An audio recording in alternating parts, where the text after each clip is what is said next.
This podcast episode is brought to you by Helix Sleep. Sleep is super important to me. In the last few years, I've come to conclude it is the end-all be-all, that all good things, good mood, good performance, good everything seem to stem from good sleep. So I've tried a lot to optimize it. I've tried pills and potions, all sorts of different mattresses, you name it.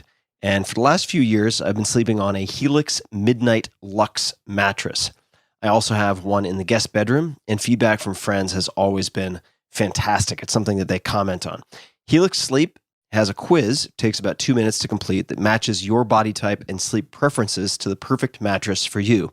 With Helix, there's a specific mattress for each and every body. That is your body, also your taste. So let's say you sleep on your side and like a super soft bed. No problem. Or if you're a back sleeper who likes a mattress that's as firm as a rock, they've got a mattress for you too. Helix was selected as the #1 best overall mattress pick of 2020 by GQ Magazine, Wired, Apartment Therapy, and many others. Just go to helixsleep.com/Tim, take their 2-minute sleep quiz, and they'll match you to a customized mattress that will give you the best sleep of your life. They have a 10-year warranty, and you get to try it out for 100 nights risk-free. They'll even pick it up from you if you don't love it. And now, my dear listeners, Helix is offering up to $200 off of all mattress orders and 2 free pillows at helixsleep.com/Tim. These are not cheap pillows either, so getting 2 for free is an upgraded deal. So that's up to $200 off and 2 free pillows at helixsleep.com/Tim. That's Helix, Helix, sleep.com/Tim for up to $200 off. So check it out one more time, Helix, Helix, sleep.com/Tim. This episode is brought to you by Athletic Greens. I get asked all the time what I would take if I could only take one supplement. I've been asked this for years.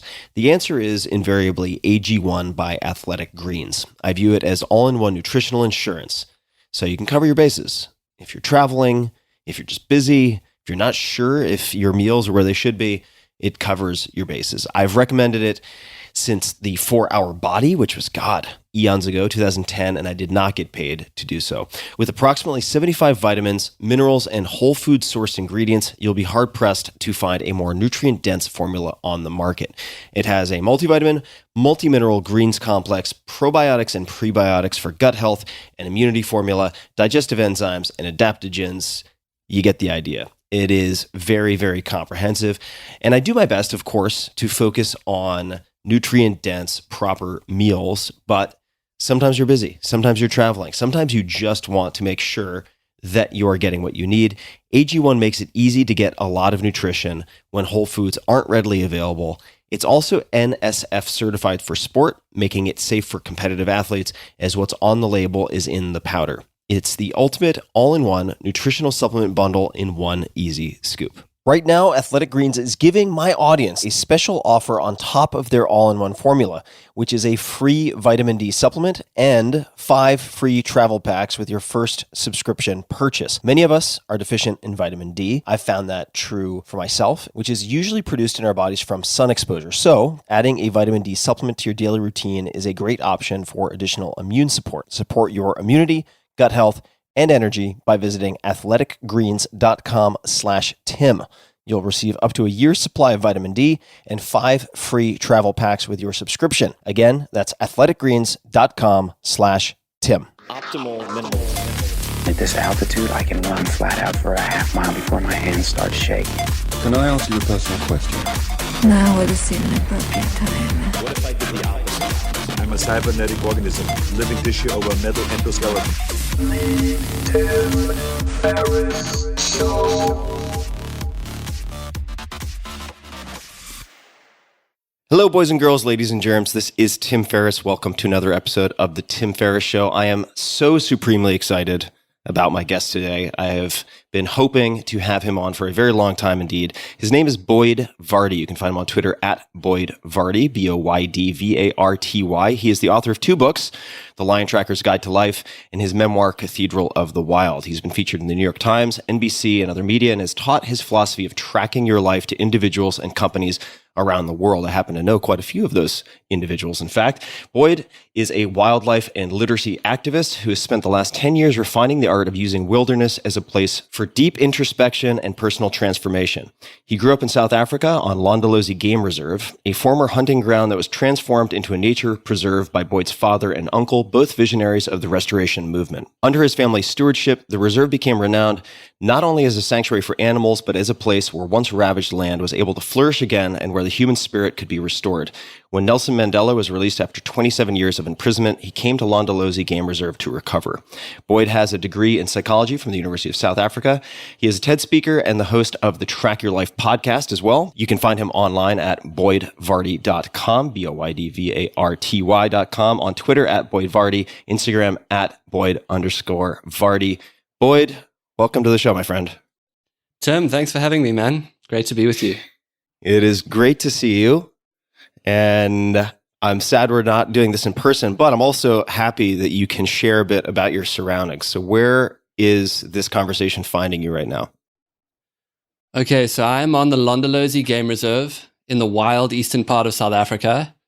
I'm sitting in my thatched cottage and I'm looking out the window. The river runs below me, and currently there is a herd of elephants that are moving down from the far northern bank of the river to come and feed on the delicious, spongy palm trees in the river.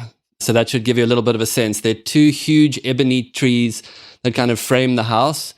And a couple of weeks ago, a leopard hoisted its kill into the tree next to the kind of veranda of the house. So that should sort of set the scene for people a little bit. You know, I had a dead bird on my porch 2 days ago, and I see a squirrel out to my right. So I feel like we're kind of on equal footing there. Totally.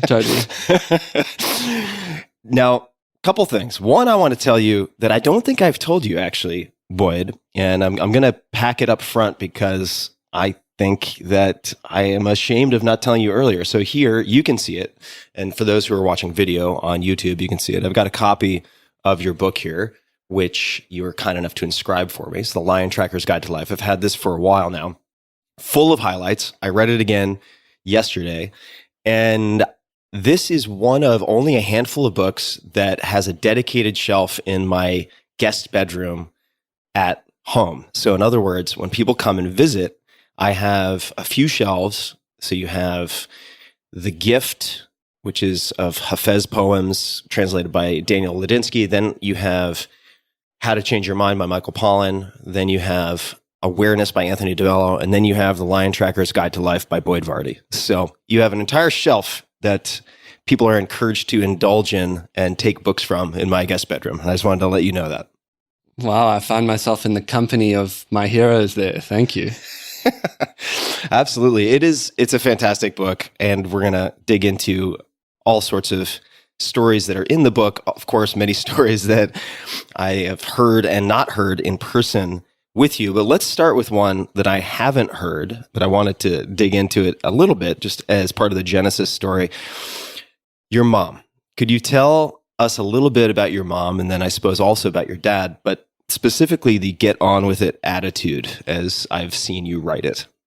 Well, you know, my parents met when they were 15 years old, and my grandfather had just died, leaving this property, and everyone in the sort of family advisors had said to my father, well, first thing, you've got to get rid of that property in the wild eastern part of South Africa. You know, it's bankrupt cattle land. There's nothing going on there. There's some lions there that you used to hunt, but lion hunting is dangerous. Get rid of that. And my father stood up in the meeting of family advisors and he said, no, we're going to keep it and we'll find a way to make it pay. And very soon after that meeting, he met my mother, and with 3 mud huts and a broken Land Rover, they launched themselves into starting a safari business. This was a time in the teeth of apartheid South Africa. There was no one coming to South Africa. Like, a rough. If it had been an investor pitch and someone was saying we're going to start a game reserve and here's what we want you to invest in, no one would have invested. But together, out of the love that they had for each other and the passion that they had for the land, they created this amazing place.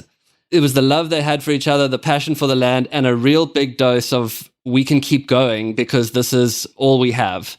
And so there was this incredible attitude in both of them to just push forward, pioneer, keep going, raise your kids with snakes and no electricity, bring people from all over the world to come stay in a couple of mud huts, give them an incredible time, flow this amazing energy into them, take them out into the wild for encounters.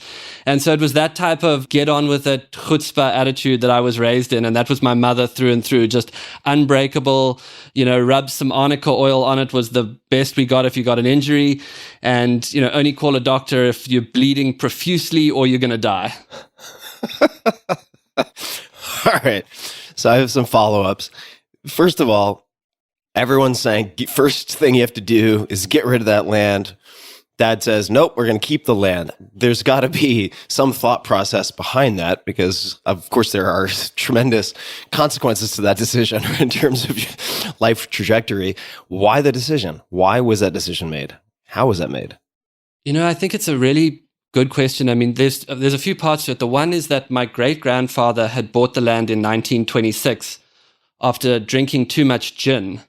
And he heard about these bankrupt cattle farms that were available for sale adjacent to the Kruger National Park. And he was a lion hunter and he was an adventurer. And he said, well, we're going to buy. And so he first came down here in the June of 1926 and he set up the camp, just sort of rugged canvas under the trees. And they would hunt lions. That's how my grandfather then grew up. And then that's how my father and uncle grew up, coming down in the winter months, waking up at dawn, listening for lions to roar, and then going out to hunt lions. And I should say with lion hunting, there's only two outcomes. Either a lion dies or a person dies. So that gives you a little bit of a sense for the mentality of it. But through those early days of hunting, already a deep passion had started to take root in my father for the land and in my uncle. They felt connected to it. It was a place of adventure. It was already a place that was infused in meaning. So when their father died and they were teenagers and the family advisors said, okay, we'll get rid of it, I think it's a bit of a combination of the brilliance, the arrogance, and the stupidity of youth that just allowed them to stand up and say, well, we're going to keep it and we'll make it work. I don't think that there was forethought in the decision. They just knew they were grieving. They had lost their father. It was their father's sacred place. He loved to go there. And they knew that if they, somewhere inside of that grieving process, they knew that if they let go of the land, they would lose the memory of their father in some way. And so they held on to it and they decided, well, we'll go make it work. There's so many different branches of this tree that I can go down. I'm having trouble with the paradox of choice here. Let me try to prompt a story that will maybe speak to the get on with it, make it work attitude of both of your parents. Could you please tell the story? I'm going to give you a fragment here, so a little gingerbread crumb, and see if you remember what I'm referring to. Plane ride, bird. Does this mean anything? Okay, I think you're referring to the White Knuckle Charter Company. Yeah, that's the one. So basically what happened is my parents, they launched the safari business and it slowly started to become successful, but they started to run into a problem as my sister and I were getting older because schools started to become an issue. So there was obviously nowhere to take us to school living out here. So they decided that what they would do is they would learn to fly and then they would ferry us in to the nearest town and we would sort of attend early preschool or whatever it's called, like Monday through Wednesday, and then Wednesday we would fly back to the reserve and we would be here through the weekend, and we were basically getting 3 days of schooling. That seemed like enough to them at the time. So they took up flying, and my memories of it are when they would pick us up on a Wednesday afternoon, to be honest, they weren't great pilots. So they were in a bit of a state. You know, the first 50 hours of being a pilot, there's a lot of stress about getting it in the air and then safely getting it back on the ground. So we would arrive and they would say to us, we're in flying mode right now. And flying mode meant we could not ask any questions. We had to shut up. You kids, shut up. We're in flying mode.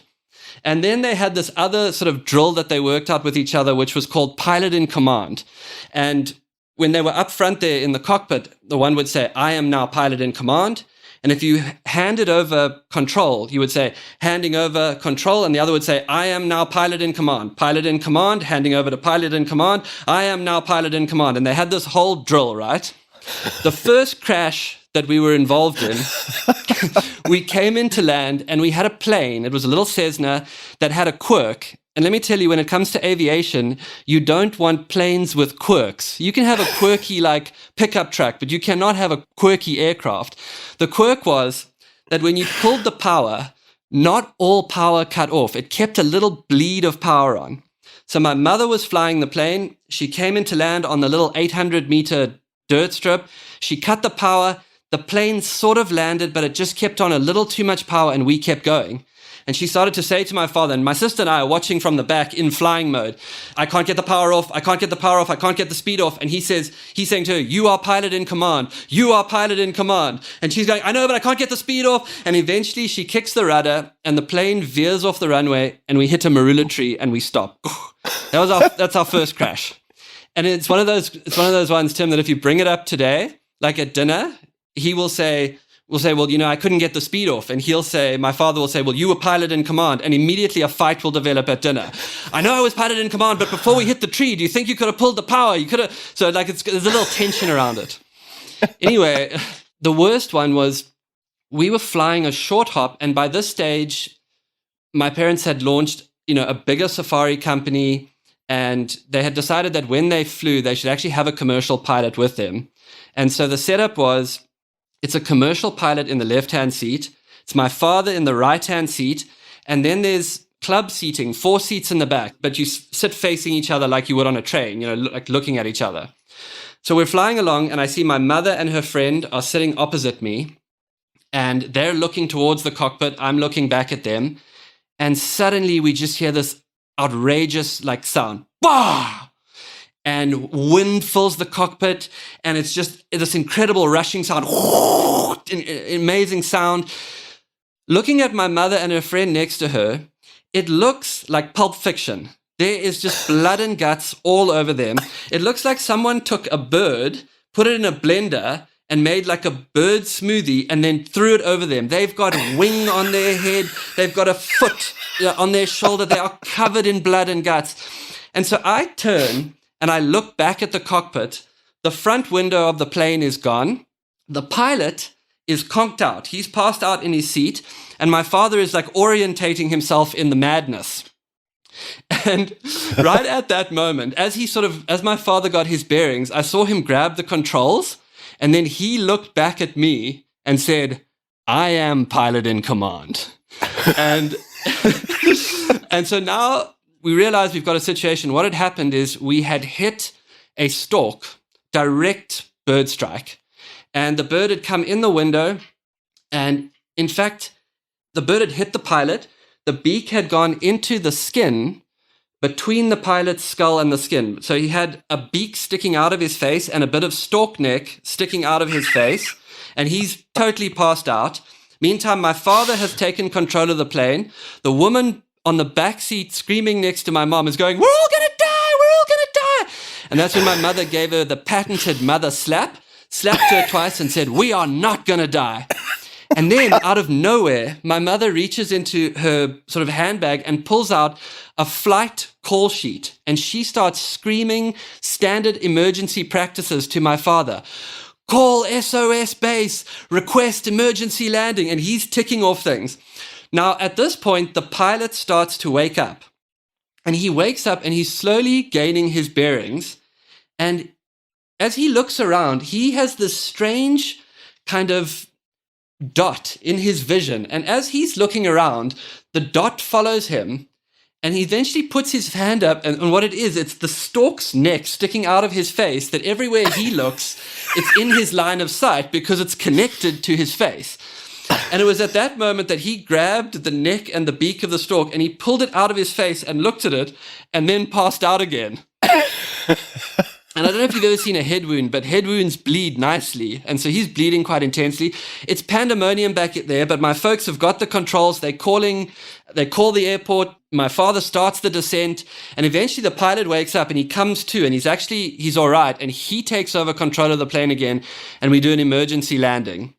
And the funny thing about it was we were flying from the reserve to go and catch a commercial flight. So we landed at a commercial airport and we got out covered in stork wing and stork foot and stork guts. And we walked into the terminal building and I said to my mother, well, what do we do now? She said, just board the flight and look forward. So we got onto the plane looking like we had been in the Texas Chainsaw Massacre and just sat down next to regular folks traveling, covered in guts and blood, and just sat there and looked forward and flew to our next destination like nothing had happened. But it was we grew up in a real wild way. We grew up in a pioneering way, and my parents were irrepressible, I think is the word, which you kind of have to be to run a safari business where things, running a safari business, you're out in nature and things are happening and unexpected things are happening almost continuously. So that was kind of my wild youth in some ways, was very, very orientated towards that kind of South African wildness. And also I think that we've changed a lot over the years, and we've been in our own healing journeys, and our own healing journeys have changed us as a family for sure. But for many years there, we were just kind of packing on, I guess we were frozen by some trauma ourselves, and we were just living as wildly through it as we could. Mm. Well, I remember the first time, one hell of a story, man. I totally forgot about the boarding the next connecting flight. Awkward, blood-covered moments. Yeah, it'd be hard to get past TSA, covered in viscera.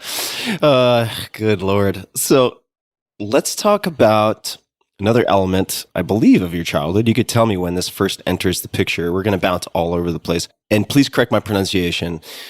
When did the Shangan trackers, is it Shangan? How do you pronounce that properly? Shangan. There we go. Shangan trackers enter the picture in your life. And who are they? You could answer that in either order.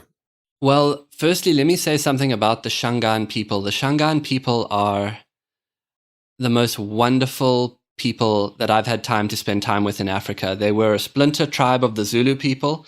And basically, they went on a warring party and they found themselves in southern Mozambique, and they decided that they were actually more peaceful people. They didn't want to be involved in the Zulu army's warlike ways, and they broke away, and they really pastoral people, amazing storytellers, incredible trackers, because they love to observe things and tell stories. And so from the time my father and uncle were very young, and from the time that I was very young, I was lucky to spend time with some of the best Shangan trackers in the world, men who had grown up hunting and gathering in the region. And the transition that we went through as a family is we grew up tracking to hunt. And then once we had our kind of enlightenment experience, and we decided we must partner with the land and we must think of the animals as our kin, we continued tracking, but it was to find animals for photographic safaris. And so from the time that I was extremely young, I was apprenticed to these master Shangan trackers. And I spent hundreds of hours learning the art form of following an animal across wild terrain and learning how to be attuned to the language of the wilderness. And I was listening to your interview with Noah Feldman, and he was talking about how language attunes you in a different way to a culture. And if you can think of tracking is essentially the language of the wilderness. You're learning the signs, the sounds, and as your knowledge as a tracker deepens, it's like you're being let into another level. And the Shangan people were deeply attuned to this, and they taught me that from a young age. And really the success of Londolozi, one of the major success points for us is, to create a bit of context for how the safari business came together. My father was 15, my uncle was 17, my mother was about 15 too, and they were going to launch this safari business. Most of the land at that time, because the cattle had overgrazed the land, it was kind of an eye-high scrub. And all of the animals were here, but you didn't really see them. And in fact, they had been hunted. So any animals you saw were trying to get away from you. And really, my parents struggled to get the safari business going. And then they had a defining moment. And that was the arrival of a kind of maverick ecologist by the name of Ken Tinley. And Ken was an amazing guy. He was a high school dropout who got admitted to a biological sciences degree because he drew a picture of a moth with such intricate detail that the dean of the faculty put him in. And he studied his biological sciences degree, and then he went to live alone in Mozambique and write a dissertation. And during this time living alone, Ken had this incredible encounter with wilderness, and he felt deeply attuned to it. And the way he described it, he said it felt like he could feel the rivers moving through his veins. and he became aware of how the moisture traveled through the terrain and how that informed the flora and how that then informed the fauna. And he was just deeply in tune. And he showed up next to the campfire one day where these young upstarts were trying to get the safari business going. And he said to them, if you want this place to work, you must partner with the land, you must think of the animals as your kin, and you must make sure that the local Shangaan people are invited to participate in this restoration. And so they said to him, well, partner with the land, what do you mean? And he said, come, I'll show you. And he walked them out onto the scrub-encroached land. And he said to them, when the cattle overgraze the land, the moisture falls, but instead of penetrating the soil, it runs off in these deep, erosive furrows.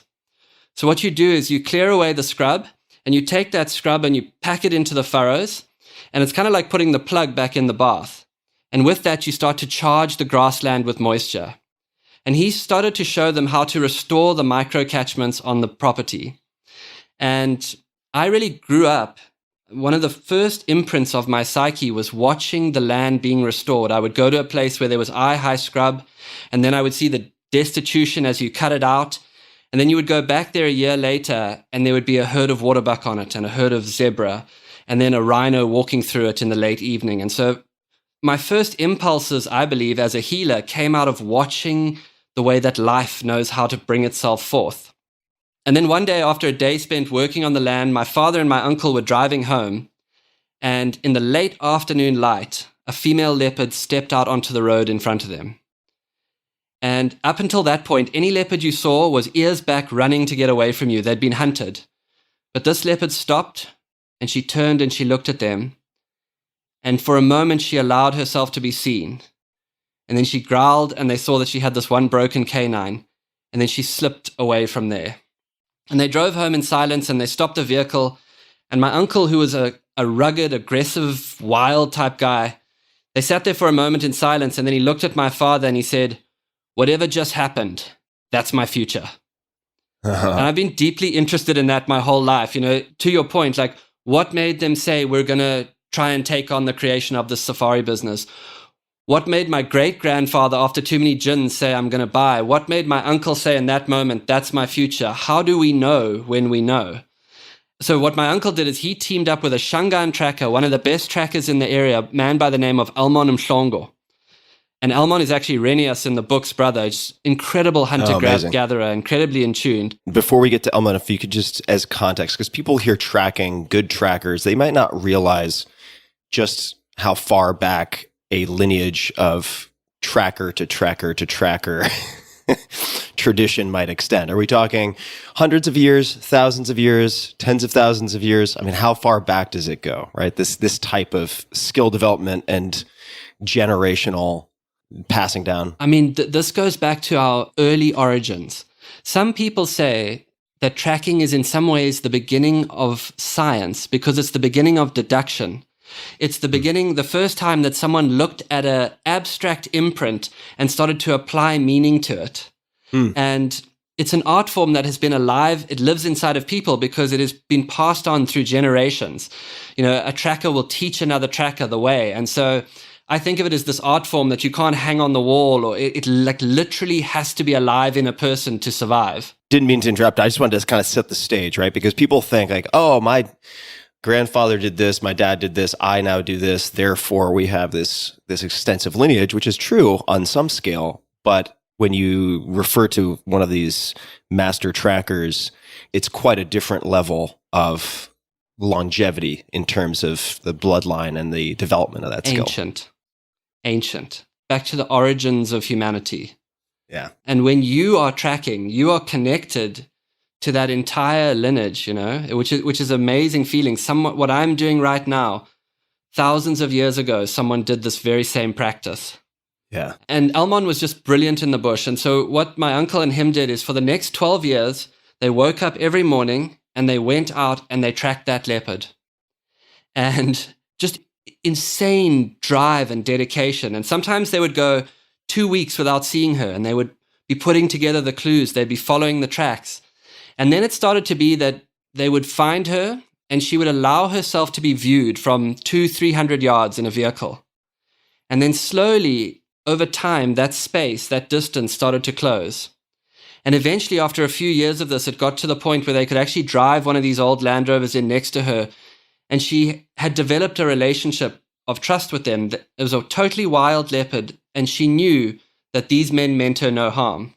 We called that leopard the mother leopard because she went on to have 8 litters of cubs, and all of those cubs grew up modeling their mother's trust. And so she was the mother for 2 reasons. One, because she was the mother of all these cubs. And second, because really she was the mother of the birth of the safari business, because word got out that there was a place in the middle of South Africa where no one wanted to go, where you could go and see a wild leopard. And that allure is still alive inside of people today. But it would have been absolutely impossible without the skills and the brilliance of the Shangaan trackers. To be able to go out into a vast wilderness and attune yourself to the faint tracks of where this animal had walked, to listen for alarm calls, to listen to bird language, and to start to get to know her movement patterns, her territories, where she liked to den, all of that made it possible, and it wouldn't have been possible without great trackers. And so that really the legacy of Londolozi is a legacy of relationships between trackers and wild animals. Just a quick thanks to one of our sponsors, and we'll be right back to the show. This episode is brought to you by Wealthfront. Did you know if you missed 10 of the best performing days after the 2008 crisis, you would have missed out on 50% of your returns? Don't miss out on the best days in the market. Stay invested in a long-term automated investment portfolio. Wealthfront pioneered the automated investing movement, sometimes referred to as robo-advising, and they currently oversee $20 billion of assets for their clients. Wealthfront can help you diversify your portfolio, minimize fees, and lower your taxes. It takes about 3 minutes to sign up, and then Wealthfront will build you a globally diversified portfolio of ETFs based on your risk appetite and manage it for you at an incredibly low cost. Wealthfront software constantly monitors your portfolio day in and day out, so you don't have to. They look for opportunities to rebalance and tax loss harvest to lower the amount of taxes you pay on your investment gains. Their newest service is called Autopilot, and it can monitor any checking account for excess cash to move into savings or an investment account. They've really thought of a ton. They've checked a lot of boxes. Smart investing should not feel like a roller coaster ride. Let the professionals do the work for you. Go to wealthfront.com/Tim and open a Wealthfront investment account today, and you'll get your first $5,000 managed for free for life. That's wealthfront.com/Tim. Wealthfront will automate your investments for the long term, and you can get started today at wealthfront.com/Tim. You mentioned a name that comes up a lot in the Lion Tracker's Guide to Life, who's, of course, a fascinating character in the book, and I'm sure in real life, even more so fascinating. Renius, is that how you say this name properly? Renius Matanjana Jampacha Zimhlongo is his That's exactly what name. I was going to say. That's what I was going to say. I'll stick with Renius for short. Now, I want to prompt, maybe as a way of describing Renius and introducing him, question that came, or cue that came from one of our mutual friends, Josh Waitskin. And he said, ask Boyd about Renius not returning to camp a few weeks ago when tracking, I think, a male lion when all the clients wanted to come back. So that's great. Could you tell this story? Are you open to that? Yeah.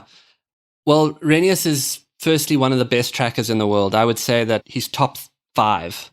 He's deeply attuned, and my definition of mastery is someone who can be themselves in any situation. And really what makes Renius special is that he's able to totally be himself wherever he goes. And I'm sure you've seen this in other disciplines. He's one of those rare masters who's able to translate the intangibles of what he knows how to do. You learn by being around him. You learn by absorbing his presence, watching how he moves. But he's also quite good at teaching, which makes him really exceptional, because a lot of trackers you'll say to them, well, why did you know to go down there? Why did you know to check that riverbed? And they'll just sort of say, I just knew.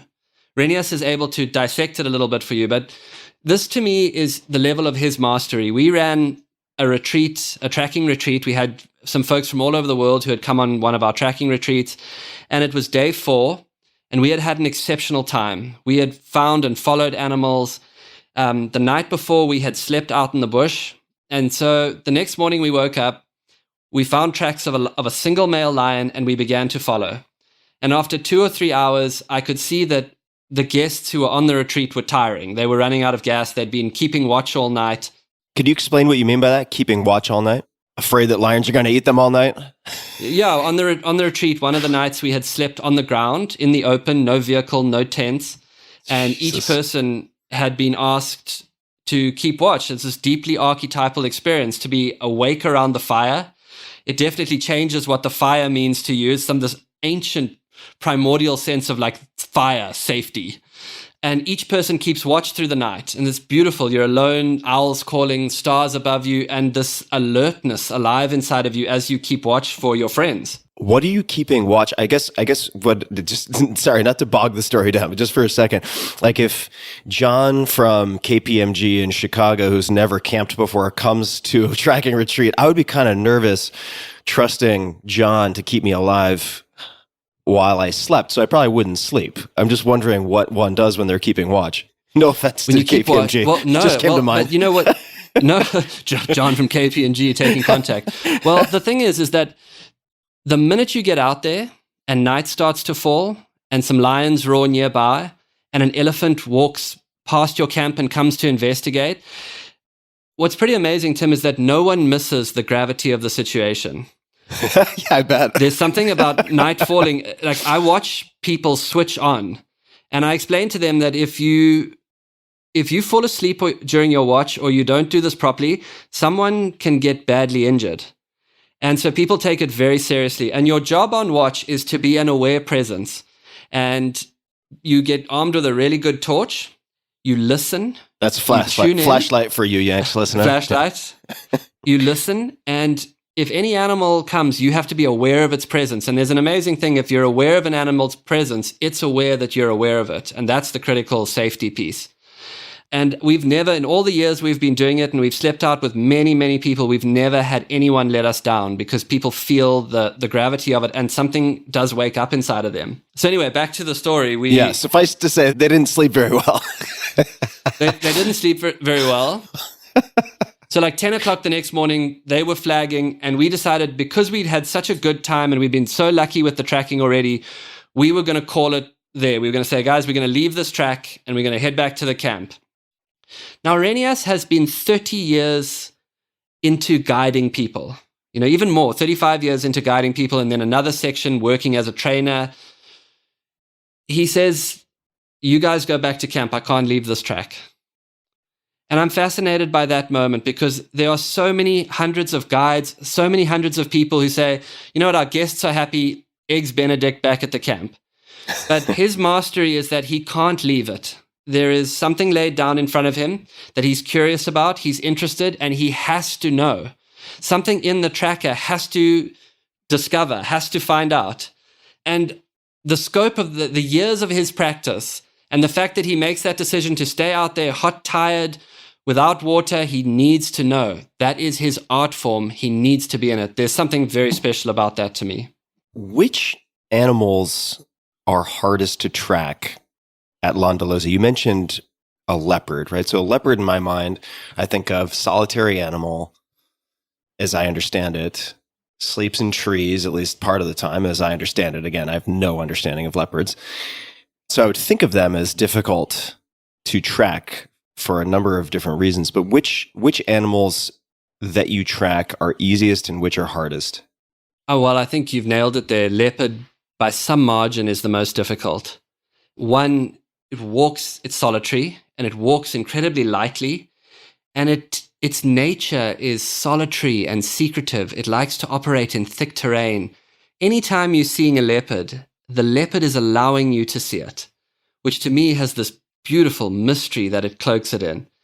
So leopard, by quite some margin, would be the most difficult, and we've had trackers here who've become real specialists at following leopards. We used to have a tracker by the name of Richard Sawela.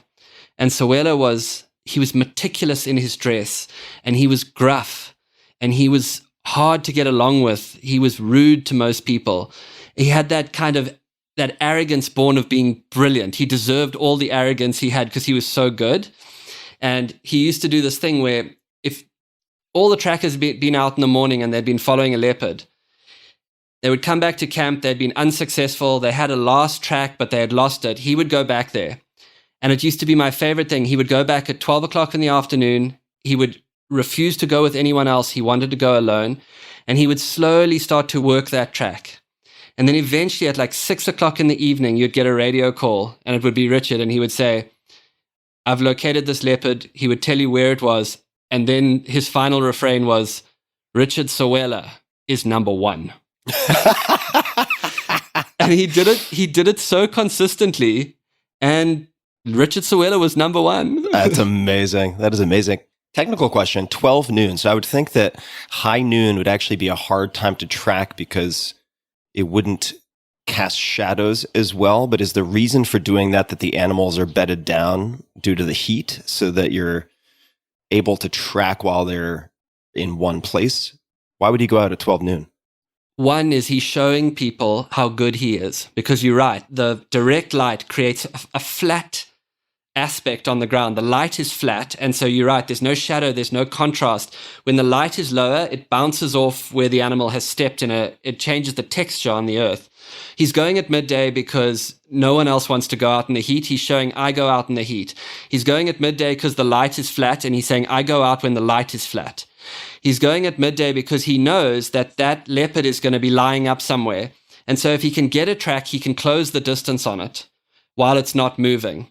And all of those are saying Sowela is number one. It's so great. I love that. So let me ask, because people will no doubt be wondering, what type of protection does one have when, say, Renius goes out to track with clientele? Do you have the equivalent of a SWAT team with you with rifles at the ready in case any danger presents itself? I think I know the answer to this, but just because I know people may have a question mark in their minds. What type of protection do you guys carry? When we are tracking with clients, we will carry rifles. And always, if we're running specifically tracking retreats, we will be a 2-rifle operation. But really, the protection is way upstream of that. In all of my years in the bush, I've never had to use the rifle. The art form of tracking is what makes you safe. And when you're with someone like Renius, the safety profile just becomes exceptionally safe because he's so attuned.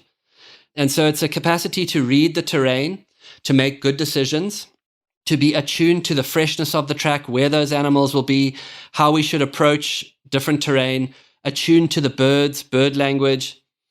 And then where Renius is even more exceptional is that, the way that an animal communicates with you is through a state of presence. If it is unhappy with you, it conveys energy through the way its body shapes. And really amazing trackers are able to read that body language and almost speak back to it in the way they move their body. And you can convey a very profound unspoken language. And I think of it as a language of energy or a language of presence. And that is really what makes you safe. As that animal, if you see that animal, how you convey your intentions to it, your mood, what you do if it does become aggressive with you, how you meet that and shape the sort of the unspoken conversation between you. I want to bring up one of the lines from the Line Tracker's Guide to Life that it certainly pops to mind quickly when I think about this book. I'm sure it's a line that a lot of people bring up. I know it's a line that Josh has brought up, and I'd love to just hear you explain why this is in the book and why it matters. Quote, I don't know where we're going, but I know exactly how to get there. Oh, I love that, don't you? I love it. Absolutely. It's, it really, if you take a moment to pause and contemplate it, the implications are pretty profound. So I'd love to just hear you riff on this and why and how this ended up in the book. Well, there were two things that Renius used to say regularly. The one is, hishatikuma, we will get it. And it was almost like this kind of incredible self-talk that he would have when the track was cold or the track was, we weren't making progress. I would look at him and he would say, hishatikuma, we're going to get this.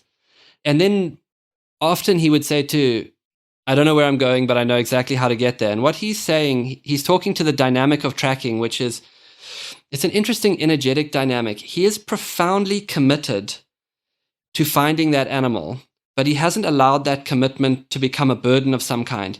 he is working moment to moment on the signs that he's getting. And you can think in a vast wilderness, as trackers, we also talk about the first track. In a vast wilderness, 360 degrees of wild terrain, all he needs is the next first track, and then the next first track, and then the next first track, and the next first track. And he's able to dial down the infinite possibilities of where that animal could have gone to a moment of knowing and a moment of presence, and then another moment of knowing and another moment of presence. And all he needs is that next sign. So he doesn't know where it's going, but he knows how to get there. The next moment of presence, the next thing I know to do. And it might be a good segue there into just telling you a little bit about how the tracking process changed for me over the years, but let me know if you want to go. Dive in. So I had these encounters, Tim, whereby I had a childhood following animals and learning this art form and really the dynamics and the psyche of the tracker, how a tracker approached the process of finding an animal in the middle of nowhere. And then watching how consistently good trackers delivered an outcome. They found the animal they were looking for. And at that time, as a young child, I thought I was learning that skill. And then through my early 20s, I had a series of pretty traumatic encounters. And the result of that was that by the time I was about 23 or 24 years old, I had found myself frozen by trauma. I felt I was depressed. I was uncertain how to move forward. And in the way that trauma limits options, I felt myself extremely limited. I did not have access to, a lot of emotionality. I did not have access to different choices. I was stuck. And at that time, I was very lucky to meet a woman who came on safari. She became my first mentor. And the reason I guided her was because Alex, my friend who also features in the book, he had guided her a year before, and he said to me, she's a martial artist. And I was very interested in martial arts, as I know you are. And so I went into the guide room, and in the guide room, there was this board where every guide got their name put next to the clients who were coming in. And I rubbed off someone else's name, and I put my name next to her to guide her. And that moment absolutely changed my life. Her name was Dr. Martha Beck. And she arrived on the safari, and we went out the first 2 days. And she said something on the second day that I felt something in me like really moved. We were driving along and I was telling her about the restoration of the land. And she said, I really understand this. And I believe the restoration of the planet will come out of a transformation in human consciousness. And the minute she said it, whatever my grandfather knew or my father knew or my uncle knew when he saw that leopard, I felt that thing move inside of me. That idea struck me very deeply. And then on about the fourth day, I'd driven back to the camp and, I'm in my safari gear. I got my rifle. I'm the guide. I'm a rugged guy. I'm out there tracking lions. And she turned and she looked at me and she said, I'm ready to talk to you. And I was sort of taken aback. I said, well, what do you mean? She said, I can see what you're carrying and I can see how stuck you are. And I want you to know that I can help you and I'm here. And I don't know if you've ever had one of those instances where someone sees you when you're in one of those places, but I felt myself becoming really uncertain, and then I felt tears starting to come to my eyes, and then there was this moment where this woman is hugging the safari guide and just consoling me. And she was an incredible healer, and she was exceptionally adept at transformational processes.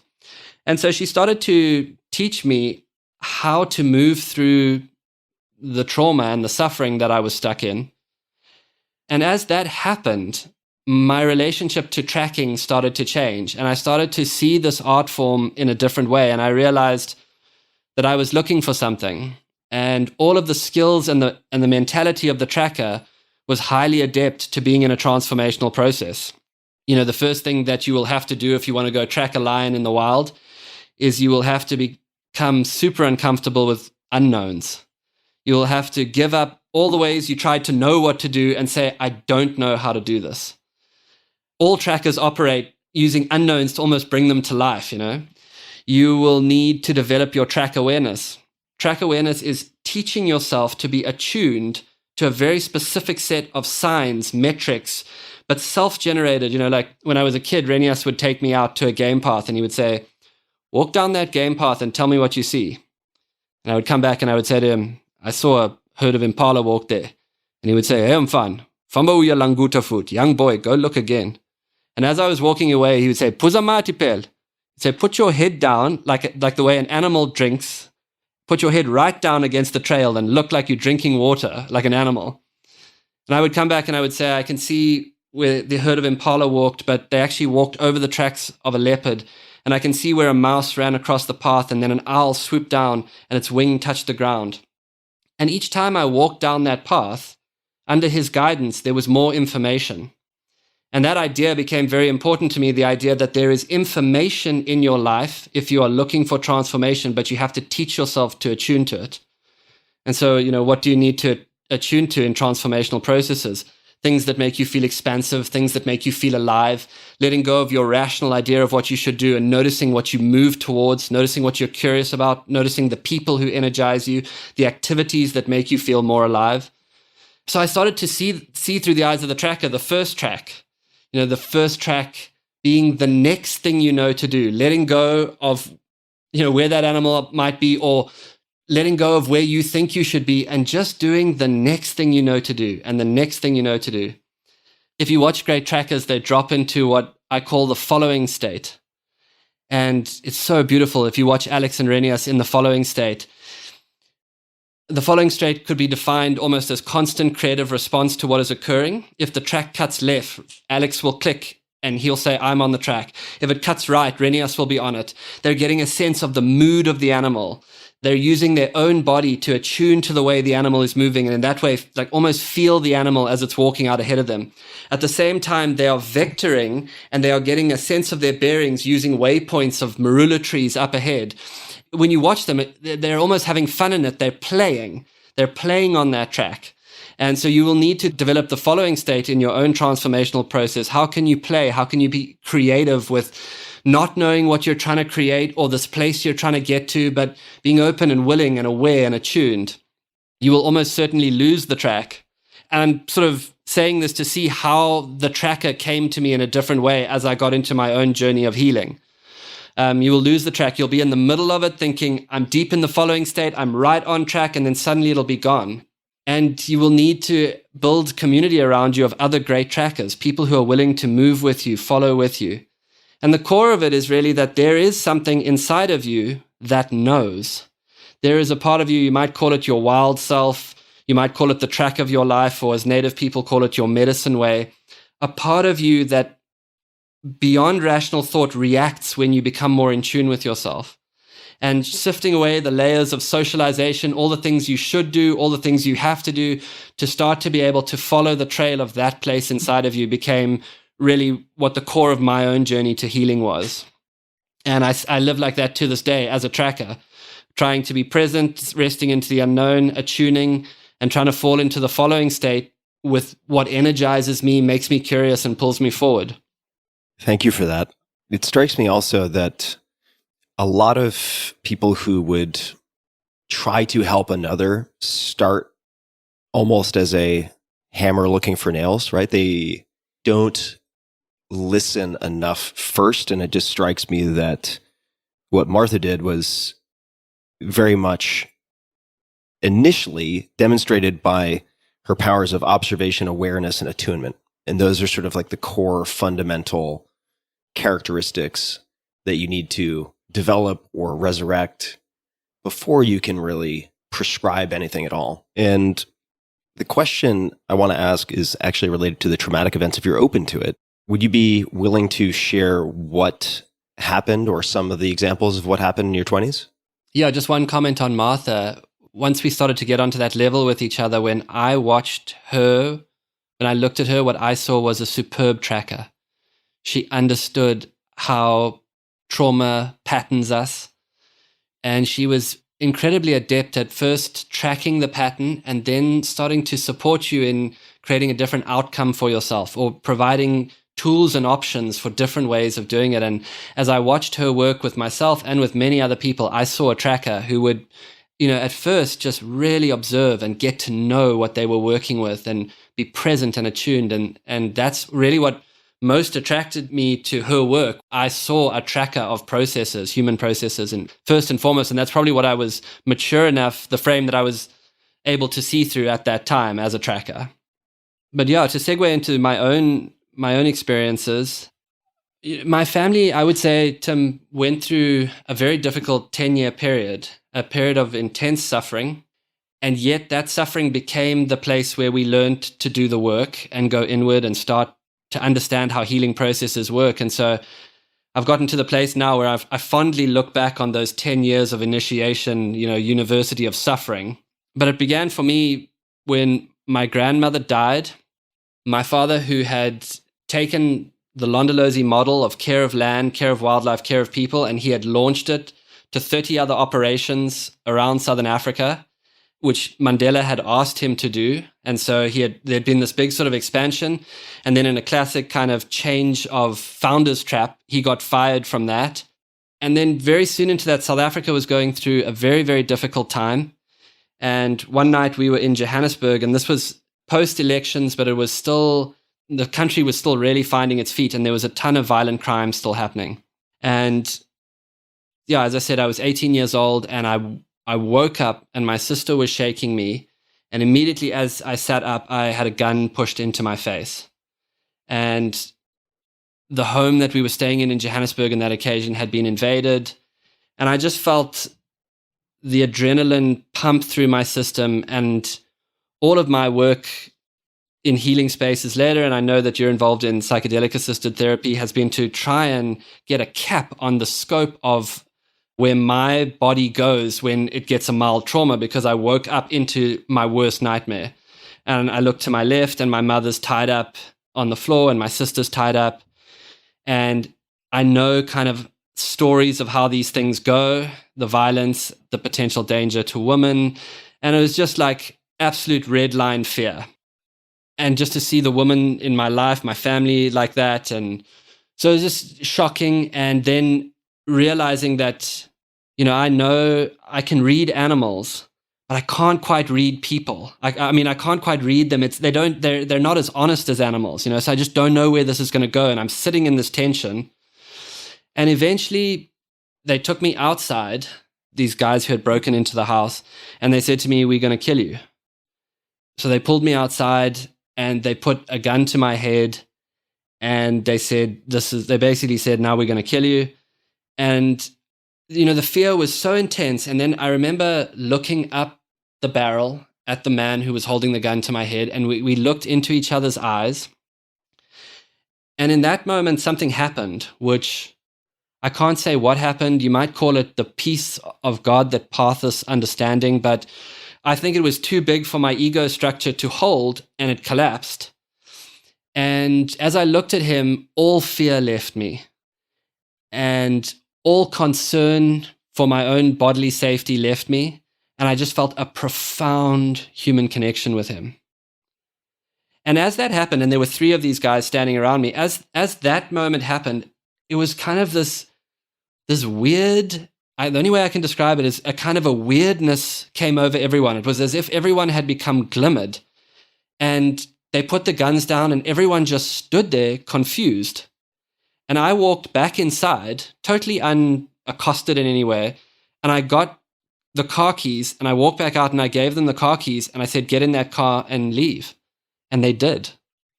And it was just immensely bizarre. And for years, I lived with trying to work out both the terror that I felt and the fear that had flooded me, but also trying to integrate like whatever had happened in that moment.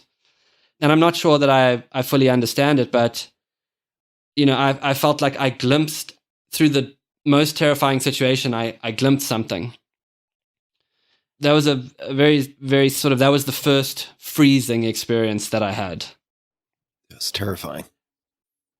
And then on the heels of that, and I think sometimes of Jung's description of like what is unconscious will be made conscious. It will manifest into your life until you become more conscious about what you're carrying. A couple of weeks after that, literally in the same year, myself and some friends and another tracker called Solly Mhlongo, we went down to the river on the reserve, and it was an extremely hot day, and we left the people who we were guiding sitting under a tree, and we began to walk upstream in the river. And Solly stayed on the bank, and I was actually walking in the water, and the water was knee deep, running over sand, and you could see quite clearly. And then there was a place up ahead where a tree had fallen over and its branches were in the water, and it was kind of shadowy. And when I think of it now, I think like if it had been a horror movie, people in the audience would have started saying, "Don't go near the shadowy place."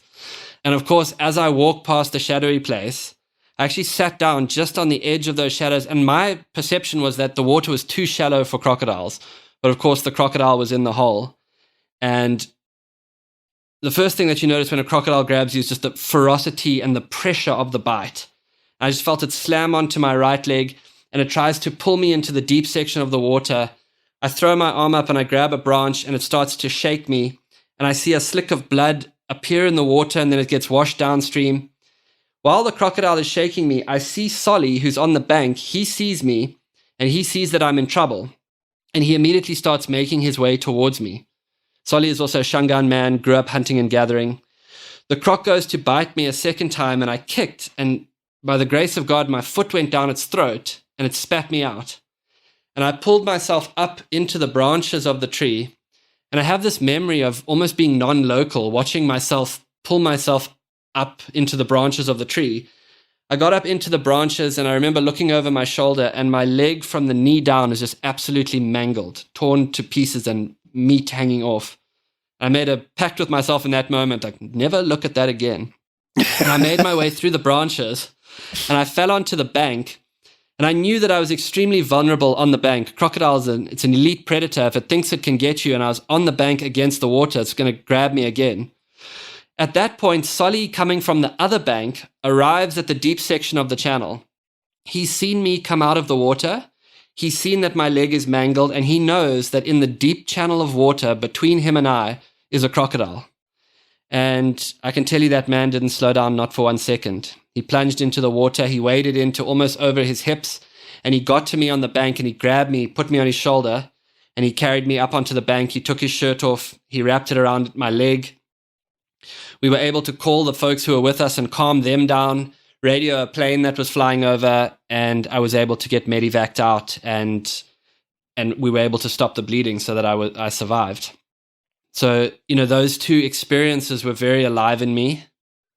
And maybe this is a side point, and then I'll slow down for a while. But, in the months after that, I sat many, many times with Solly, and I said to him, "Solly, why did you come in the water?"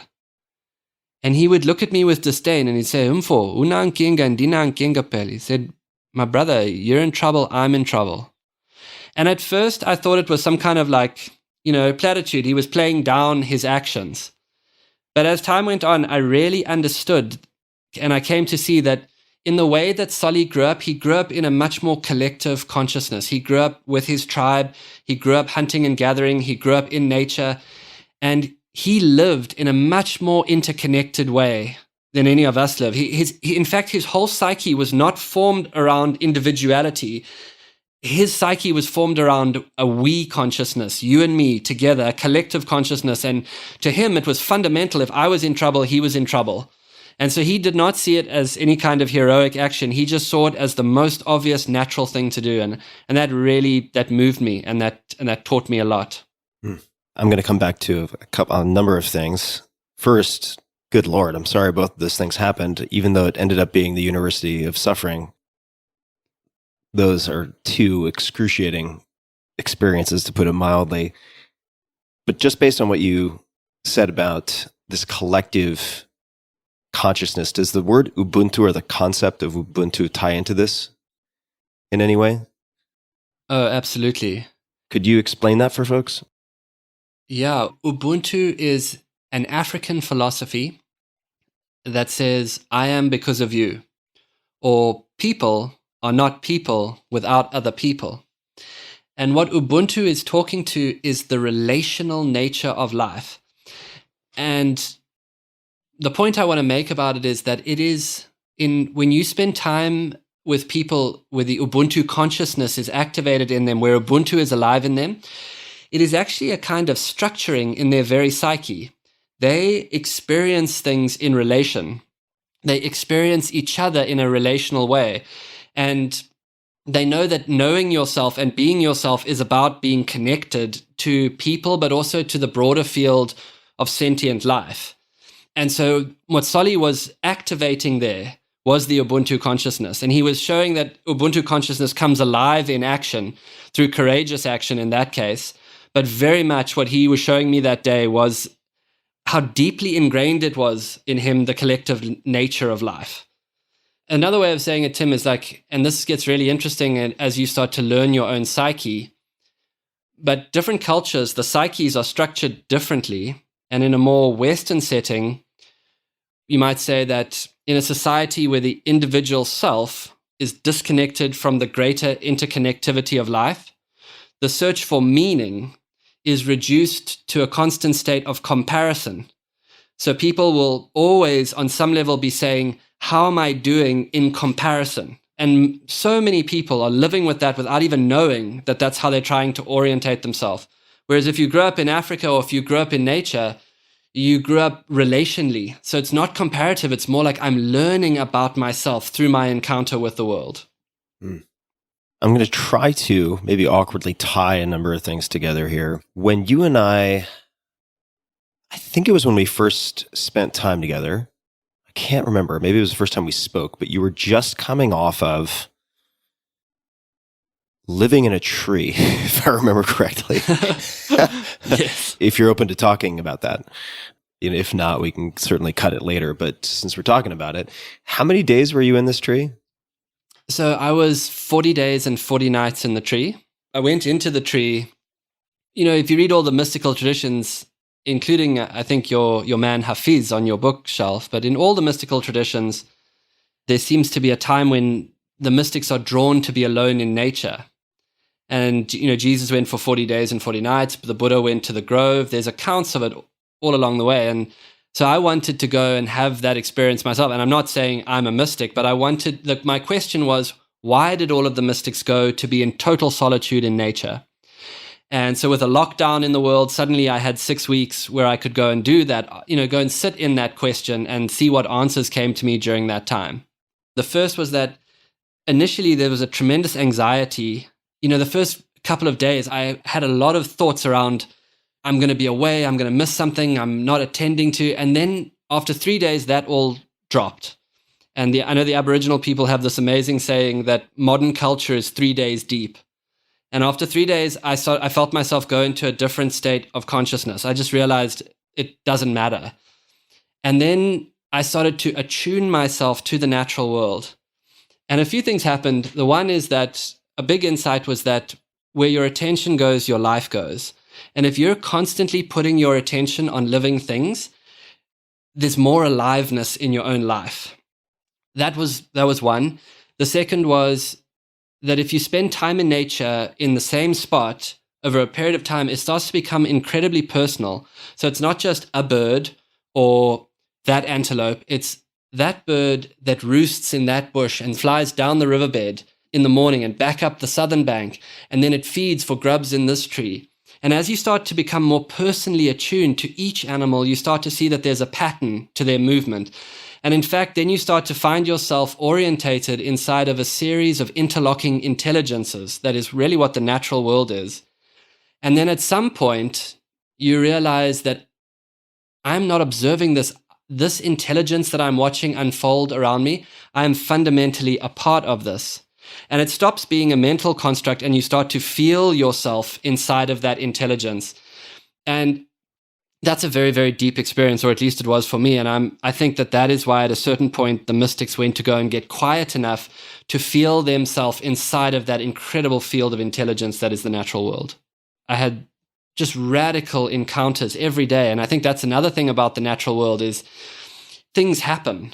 And as things happen each day, it almost like it helps you make meaning. And in a society, the societies of the modern world are almost becoming devoid of the structures that allow us to make meaning, but the natural world is full of encounter. And that encounter generates an aliveness and a relational meaning-making quality that just makes life feel very, very rich. And we lived like that for thousands of years before we lived on Discord. Were there any other aspects of the experience that were particularly surprising to you in any way, or any other rules that you set for yourself that proved either fruitless or fruitful? I mean, the one encounter that comes to mind, and there were many, is lots of solo hours tracking, which felt very special. But on one of the nights, I got caught in a storm. A thunderstorm rolled in, and the heat built all through the afternoon. And I could see the storm building out over the western horizon. And it started to look menacing, and then even more menacing. And I was living on a flat platform up in the tree. And eventually the wind started to howl and blow. And then the mother and the father of a thunderstorm broke around me. And, you know, the lightning bolts were coming around me. And I don't know if you've ever been very close to lightning strikes, but the first thing is that you just hear it go like this. And then the blade comes down, and then the sound goes sonic. But if you're close enough to it, it actually clicks as it hits the ground. Boom! And it started to come down around me, torrential rain and blades of lightning lighting up around me. And the sound was just so intense. And it was just monstrous. I was cast into a deep and overwhelming fear. And I realized I can imagine. Yeah. I realized that true fear is kind of a rare experience in modern life. Yeah, terror, right? Like terror is it's a very distinct thing. It's so distinct to like all my anxiety, you know, all the things I worry about. But like true, raw, I don't know if we make it out of this fear is actually a very rare encounter in life. And, you know, it would not end. I just kept saying to myself, like, you can't be this scared for so long. Surely it's just going to pass. And then like another hour and another hour. And I just kind of weathered it. And I felt an incredible, I guess it's talked about a lot, but an incredible fragility and an incredible humility. And then the next day when I came out of it, I also felt like, oh God, that scared me so much, but I would do it again, you know, just to like on the other side of it, to have been like in a storm like that felt very, very, very special. I felt like a profound encounter with the force of nature. Do you think you will ever do an extended period solo like that again? I don't know if you were totally solo. I have no idea if you were solo, or it was like solo most of the time, but a few people would come out and say hi every once in a while, but maybe you could clarify that. But do you think you would repeat an experiment like that? Why or why not? Not necessarily in a tree, but that degree of solitude. I mean, without a shadow of a doubt, it is one of the most beautiful things I've ever done. And I don't know if I will do 6 weeks again, but I will certainly try and get 10 days solo in nature a year with no other people. And in this one, I didn't see other people. I was totally by myself. And, you know, there's amazing things that happen when you're by yourself. One is, you know, getting really into your own energy, just being in your own energetic field, then being attuned to nature and feeling your body start to attune to those rhythms, you know, watching the stars move through the sky all night and feeling yourself naturally wake up with the dawn and go to sleep when it gets dark and feeling your whole circadian rhythm attuned to that. What else about it? You know, funny things happen. Like on the one day, I banged my head. I had a trunk which had dry goods in it, but I banged my hand on the trunk. And I was like, God, you know, damn it. And I flew into a rage. I flew into a rage because it was so painful. And then I realized that with no one else around, I couldn't maintain my state of anger.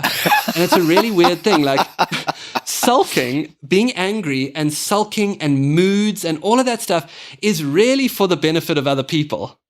It's really so that other people can get tuned in to like what a difficult time you're having. But when you're by yourself, they just do not abide because there's no one around to like stay in the story for. Well, speaking of mood, part of the reason I'm asking is because I know you and I have both experienced in life depressive episodes. And I suppose there's part of me that thinks, man, 40 days is a long time to be alone with the voices in your head. But how did you find that experience? Was that even a concern going into it for you? If you did think about it, how did you think about that? No, I mean, it's certainly a concern. And then there's also this weird component of time, right? Like you wake up at 4 a.m, you meditate, you go tracking for a few hours, you come back to the camp, you make some coffee, you run, you do some more reading and journaling, you meditate again, and it's 10:15. And you have 39 days to go. So the one thing is that I was not doing like traditional Zen retreat. I allowed myself books. I allowed myself to do daily recordings of my encounters, like kind of journal entries. And I allowed myself to go tracking. And so actually it was incredibly generative for me. And there's all these like little problems you have to solve. Like you got to keep your camp clean, and then everything gets wet, and then you got to work out how to build yourself a bit of shelter. And then once you become more present, it becomes so full of life. Like I would make myself this evening shower. I'd go fill a big cast iron kettle with water, and then I would warm it on the fire. And then I would pour this kettle of hot water over myself, totally alone, up in the tree. And it was the best shower I've ever had. And just, it was teaching me presence all the time. And once the anxiety left, there was a lot of introspection, and I looked at a lot of things, but I actually didn't feel myself taken by anxious or depressive demons. The process felt very generative and alive to me. Yeah, that's something that I've been looking at very, very closely for myself. And I don't think I've yet perhaps developed the eyes or the awareness to parse it, but the characteristics or the circumstances that lead to nourishing solitude versus depleting isolation, right? Because those are very different. For me, those concepts represent very different things, right? Solitude versus isolation or loneliness. How does it feel for you now? Like if you went alone for a week to a cabin now, like how does it land on you now? A week I can do, and I could find that, I think, very restorative. I particularly find it restorative if I am with Molly, my dog, and have that close connection. Going through wilderness with Molly is particularly nourishing to me. I can also do it solo, but I find that she and I are so attuned at this point because we spend almost all of our waking time together that she's like my external nervous system. So she's almost like an amplifier for my own nervous system. So I'm picking up what I'm picking up, but I'm also picking up a lot of what she is picking up just by observing her behavior. And that is very additive for me and also deepens my relationship, not only with the surroundings and with myself on some level, but with her. So a week I would take no problem. I think the 6 weeks starts to get out to a point where I'm like, I wonder, right? There's just a question mark because I haven't done 6 weeks solo. That's a pretty good stretch of time. Yeah. I mean, I will say that it was largely supplemented by the passion for tracking. And so, your encounter with like feeling the presence of Molly there and, being in this thing together, like my feeling is every time I'm tracking, I'm in a new story. Every time I'm out there following, I'm in a deep encounter, and it actually feels like there's this alive sentience awareness. One of the things that I would say is that when I first went out, I thought that part of what I was doing is I wanted to improve my attunement to nature. Like I wanted to know nature. But one of the most profound experiences out of it was that I started to feel known by nature. Yeah. And I know that this maybe veers us off a little bit into the esoteric, but there was this feeling that there's this sentient, alive consciousness, and somehow it was feeling me as I was feeling it in a really deep way. And that felt incredibly supportive and like I was touching something really beautiful and special. I think there's a lot to that, but lest we get too far down the rabbit hole into crazy town, which maybe we'll do on a round two. Definitely do around a campfire in person. But I think there's actually a lot there related to what you just said. I do want to discuss your healing process, and this is going to seem like a very strange way to approach it. Before we get to that, I feel like maybe like Ginger and the sushi meal will just give people a story as a quick refresher / palate cleanser, and then we'll dig into some heavy stuff. So are you willing to tell the story about the bees? Oh, absolutely. Well, I guess we bonded over this story. People ask me a lot, like, what's the most dangerous encounter you've had in nature? And by this stage of the podcast, a crocodile tried to ingest me, and that wasn't the worst. But I became fascinated by bees for a few reasons. The one is that one day I was walking in the wild part of Zimbabwe, and I came across this ancient baobab tree, this 2-story high baobab tree, and it had been hollowed out when an elephant had knocked the branch, and it was in fact empty. and a swarm of bees had made their hive in the top of it. And the sound of the bees humming was coming down the base of that tree. And it was like standing next to this giant didgeridoo. And just the sort of, I could hear the intensity of the bees through this process. And I felt their vibration coming out of this tree. And it kind of sparked my interest. There's also an amazing thing in Southern Africa. There's a bird called the honey guide.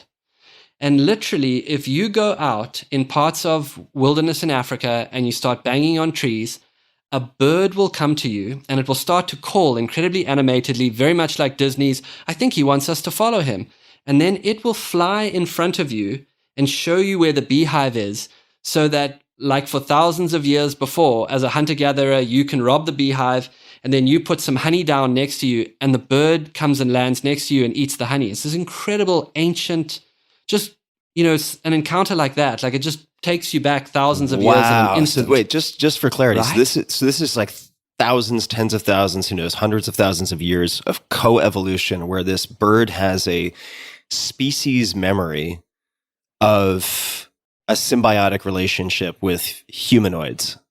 Is that what I'm A hearing? type of morphogenic field memory. That's that when nuts. it sees a person, it knows we go and get honey together. Wow. I mean, isn't that amazing? That's cool. And you'll walk out to remote places and suddenly the bird's there and it's like, come on, let's do this. Are we going to do this?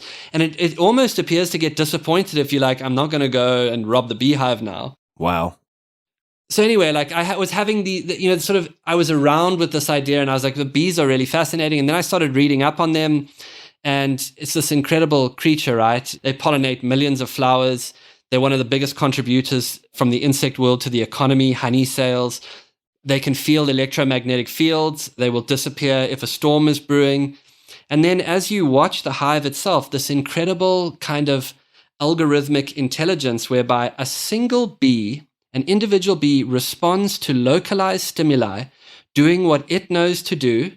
And when enough bees responding to individual localized stimuli all start to attune, an algorithm fires through the hive and they move as one and they know where to go and get food, etc. So that idea also gripped me, the idea of individuals attuning to what they know to do can trigger a kind of a collective transformation. So I got really into this and I went up That's into all the the good village stuff. behind the camp. All the good stuff. Yeah, just there was a bit of backstory here before my near-death experience. So wait, I should tell you that during the time that I got fascinated about bees, there was a couple who were coming on safari and they had been writing to me from Singapore and they were saying, listen, we want to come to Africa, but we're terrified of Ebola. And I had said to them, listen, Ebola is in North and West Africa. There's no Ebola in South Africa. Yeah, but we're very, very afraid of it. We're very concerned that it could travel. I said, you really have to trust me. There is no Ebola in South Africa. You're going to be absolutely safe. So they had come on safari. Meantime, I walk up into the back of the village and I seek out a man by the name of Simon Sambo.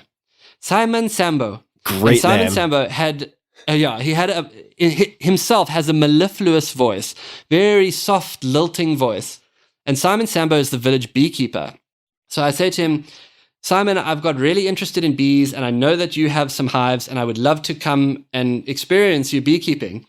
He says, okay, there's no problem. I can take you beekeeping. I said to him, great, I'm excited about this. He says, you meet me tomorrow in the morning and we will go and meet the bees. Great. Next morning I meet him and he's got a big sort of black plastic case. And we drive out to the hives, and I'm inappropriately dressed. I'm in like shorts and t-shirt. And I said to him, what do we do now? He says, okay, the first thing is you must put on your beekeeping suit. So he gives me his suit, and I put it on, and it's a little bit short for me. Like literally between my sneaker and my ankle, I have some exposure. So I said to him, Simon, the suit's a bit short for me, because he had this was his second suit. He says, don't worry, you can borrow my socks. So he takes his boots off and he's got thick black socks. And so I sort of feel them and I think, okay, this is going to be good. And I put the socks on and I like seal up the suit. And I say to him, cool, Simon, let's get the smoker going now. He says, oh no, I don't use the smoker. It makes the bees afraid of a fire. So like a little bell goes off in my head. I'm like, but beekeepers all over the world use the smoker. He says, it's not my style. I'm like, okay, I'm here to learn. And so Simon and I start heading towards the hives. And I'm talking African bees here. Now, Tim, amazing thing happens. As you approach the hive, if you just walk past the hive with no intention of doing anything, the bees somehow know it. But the minute you put your intention and attention on them, I don't know how, it's maybe too woo, but I'm telling you they feel it. And as you start walking towards the hive, they start changing gears like they're at the Austin F1 track. Whoa, whoa, whoa. And you hear the sound changing. So we get up next to the hive and Simon gets out his crowbar and he cranks the lid off. And 70,000 of the most enraged African bees rise up in a black cloud around me. And they're shimmering around me. And you can feel the intensity and you can feel their attitude of, oh, you think you can fuck with us. And they're all around you and they start to land on you. And, if someone who's grown up around animals, I feel the energy of a single angry, aggressive animal. And they're all over me. And I say, Simon, this is quite intense. He says, don't worry, everything's okay. And they start landing on the visor and like blocking the visor out. And it's super intense. And right at that moment, in the midst of this like raw, buzzing intensity, one bee found my weak sock area and it stung me through the sock. And the minute as that sting went through the sock, a huge pheromonal cascade was released to the other bees and the shimmering, swarming dark mass around my head, it stopped for a second. And then as one, the bees went to my ankles. Oh, God. And they begin to sting me intensely through the socks. The socks do not work. I start saying, Simon, they're stinging me. Simon, they're stinging me. What must I do? He says, okay, back away. And they start following me. And then now I'm being stung hundreds of times. And then at one stage, I look up and there's a bee that's inside the suit. So eventually I get into the clearing. I now have a swarm of bees around me. They are still penetrating the sock badly. I say, Simon, what must I do? He says, hold on, I will help you. And he runs over and he cuts a large branch of a tree. And then he runs back and he starts beating me with the branch. So now I'm standing in the clearing getting pounded with the branch. And they're still stinging me. They're still all around me. I say, Simon, it's not working. He says, okay, I will get the smoker going. And this thought ran to my head, like, little late for that. And he grabbed the smoke, he starts putting elephant dung in it, and then he gets it going, and he comes over to me, and he starts blasting me with the smoker. And the first blast went right through the visor of the beekeeping suit and kind of into my mouth. And so I got a big inhale of elephant dung. And then my mind and my chest immediately tightened up. I started thinking, shit, my whole body's going into anaphylaxis. Is it elephant dung or is it anaphylaxis? And they're still stinging me, and it's bad. I said to him, Simon, they're still singing me. He says, okay, run for your life. And this is when two men in beekeeping suits break into a full run through the wilderness. And we just start running aimlessly at first. And then he says, they will chase you forever. Make for the Land Rover. So we run to the Land Rover and we jump into it and he just says, drive, drive, drive. They are enraged. So I start driving off into the wilderness. Tim, true as nuts, we come around the first corner and on the other safari truck driving towards us is the couple from Singapore who've been afraid of Ebola. And what they see is the Ebola cleanup crew in full white suits driving towards them at full speed going, you're gonna die, drive. And that was my first encounter with the bees. So eventually I make it back to the house. And I remember I got into my bedroom and I sat on the bed and I was just trying to feel my own body. And I was like, am I dying? Am I dying? Am I okay? Like, is it kicking in? And I got into the shower and I took all the stings out of my ankles and I made it back onto my bed. And that was me for the next 5 days. I did not move. My feet looked like someone had taken surgical gloves and just blown them out. And Simon would come around and he would say, hey, Boyd, how are you doing today? I said, not good. He said, I bought some ice for your feet. Next time we will get you boots. But, I sat with it and what I took out of it was, number one, what the bees taught me is if you want to know about the bees, respect the bees. And the next thing that I got was I became intrigued by the power of this collective ability to fire the collective consciousness algorithm. Like, what would it mean if we all started really attending to states of peace and healing and well-being? And if enough of us did that, could we, like the bees, create some kind of algorithmic transformation for everyone? Yeah, or stinging the shit out of some invader's ankles. Intensity. They taught me so much about intensity. I think that's what I learned from Independence Day. So if we have aliens invade, that's a great way for us to activate our hive mind to sting the shit out of someone's ankles. Set the bees on them. All right. Well, the segue back to what I mentioned earlier is going to be a little awkward. Let me find an in-between course to get us there that'll maybe lead us back in some odd way. Could you speak to the moment when a lion notices you, and then what happens at that point? How does an encounter like that unfold? Well, again, I want to come back to that idea of the minute a lion becomes aware of you and you become aware of it, you are in a language dialogue, and it is a language of energy and presence. Now, there's usually one of two things that will happen. Either the lion will get up, and this is 99% of the encounters, the lion's natural instinct is to get away from you. Remember, people hunted lions for hundreds of years on the plains, and actually one of the primary ways that hunter-gatherers got food, and a lot of people don't know this, is they tracked lions and then they would rob them of their kills. And so lions have a long history of being chased by humans. So normally it'll go away from you. However, that doesn't always happen. Particularly if a lioness has cubs or if they have meat, they can be aggressive. Now, normally what will happen is the first thing that you will notice is the animal's body will tighten, they'll drop their head, and the tail starts to flick intensely, and they start to warning growl at you. And it sounds like, the growl is so intense, it sounds like someone started a dirt bike in the bush up ahead of you.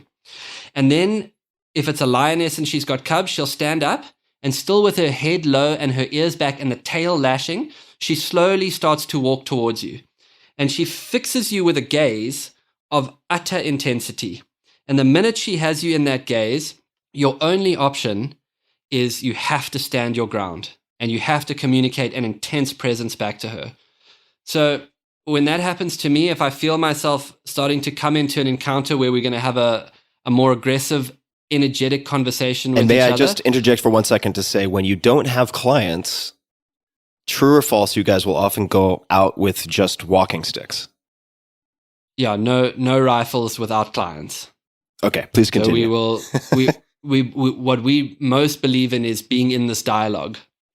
And so if that happens, the first thing that you do is you breathe out, a long out breath.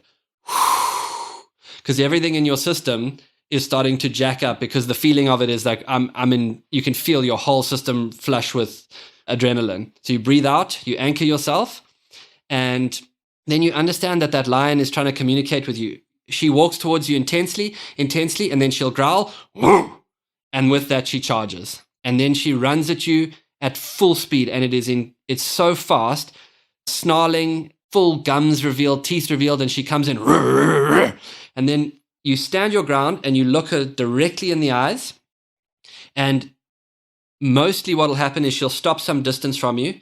As she stops, you hold her in your energy and you almost aggressive back to her. And you're showing that, like, I'm dangerous too. And then the minute you see her energy drop a little bit, because all that she's doing is she's trying to anchor you so that the cubs can run away. The minute you see her energy drop a little bit, you just start dropping away and you give her, still facing her, you step back, you give her space. And very quickly you start communicating to her that we know we've come too close, but we're going to give you space now. But you can only do that once she has stopped coming at you. If you watch her very intensely, and Renias is really the master of this, as you watch her closely, a slight drop in energy and he'll move backwards a little bit. And then you get out of the situation and you just find yourself giggling stupidly and doing all the weird things that happen after high tense situations. So you said most of the time they stop some distance from you. So what's the alternate scenario? If you're in the alternate scenario, you've got something very, very wrong. Yeah. And the reason that you get into the alternate scenario is that you get it wrong in the moment. You see, as that charge starts happening, you're in the dialogue, and your presence is absolutely critical, and your ability to project an energetic presence and meet her, and then to quickly help her understand that you're not afraid of her, you're dangerous, but you're also going to give way. And when people get killed, it's because they get that wrong. They fall over, their nerve breaks, and they want to run, or they get scared and they start running immediately. That's when dangerous things happen. You know, I don't know if you've ever come across this book, but it's one of my favorite nonfiction books of the last 10 years, which is saying a lot for me because I do read a lot of books and they already have cleared hurdles, right? I'm not just reading whatever I like randomly pick off of Amazon. I'm getting books that are usually recommended by 2 or 3 people first. In a book called Of Wolves and Men by Barry Lopez, who's won a lot of awards. He's best known for a book called Arctic Dreams, but Of Wolves and Men, he talks about the conversation between predator and prey as the conversation of death.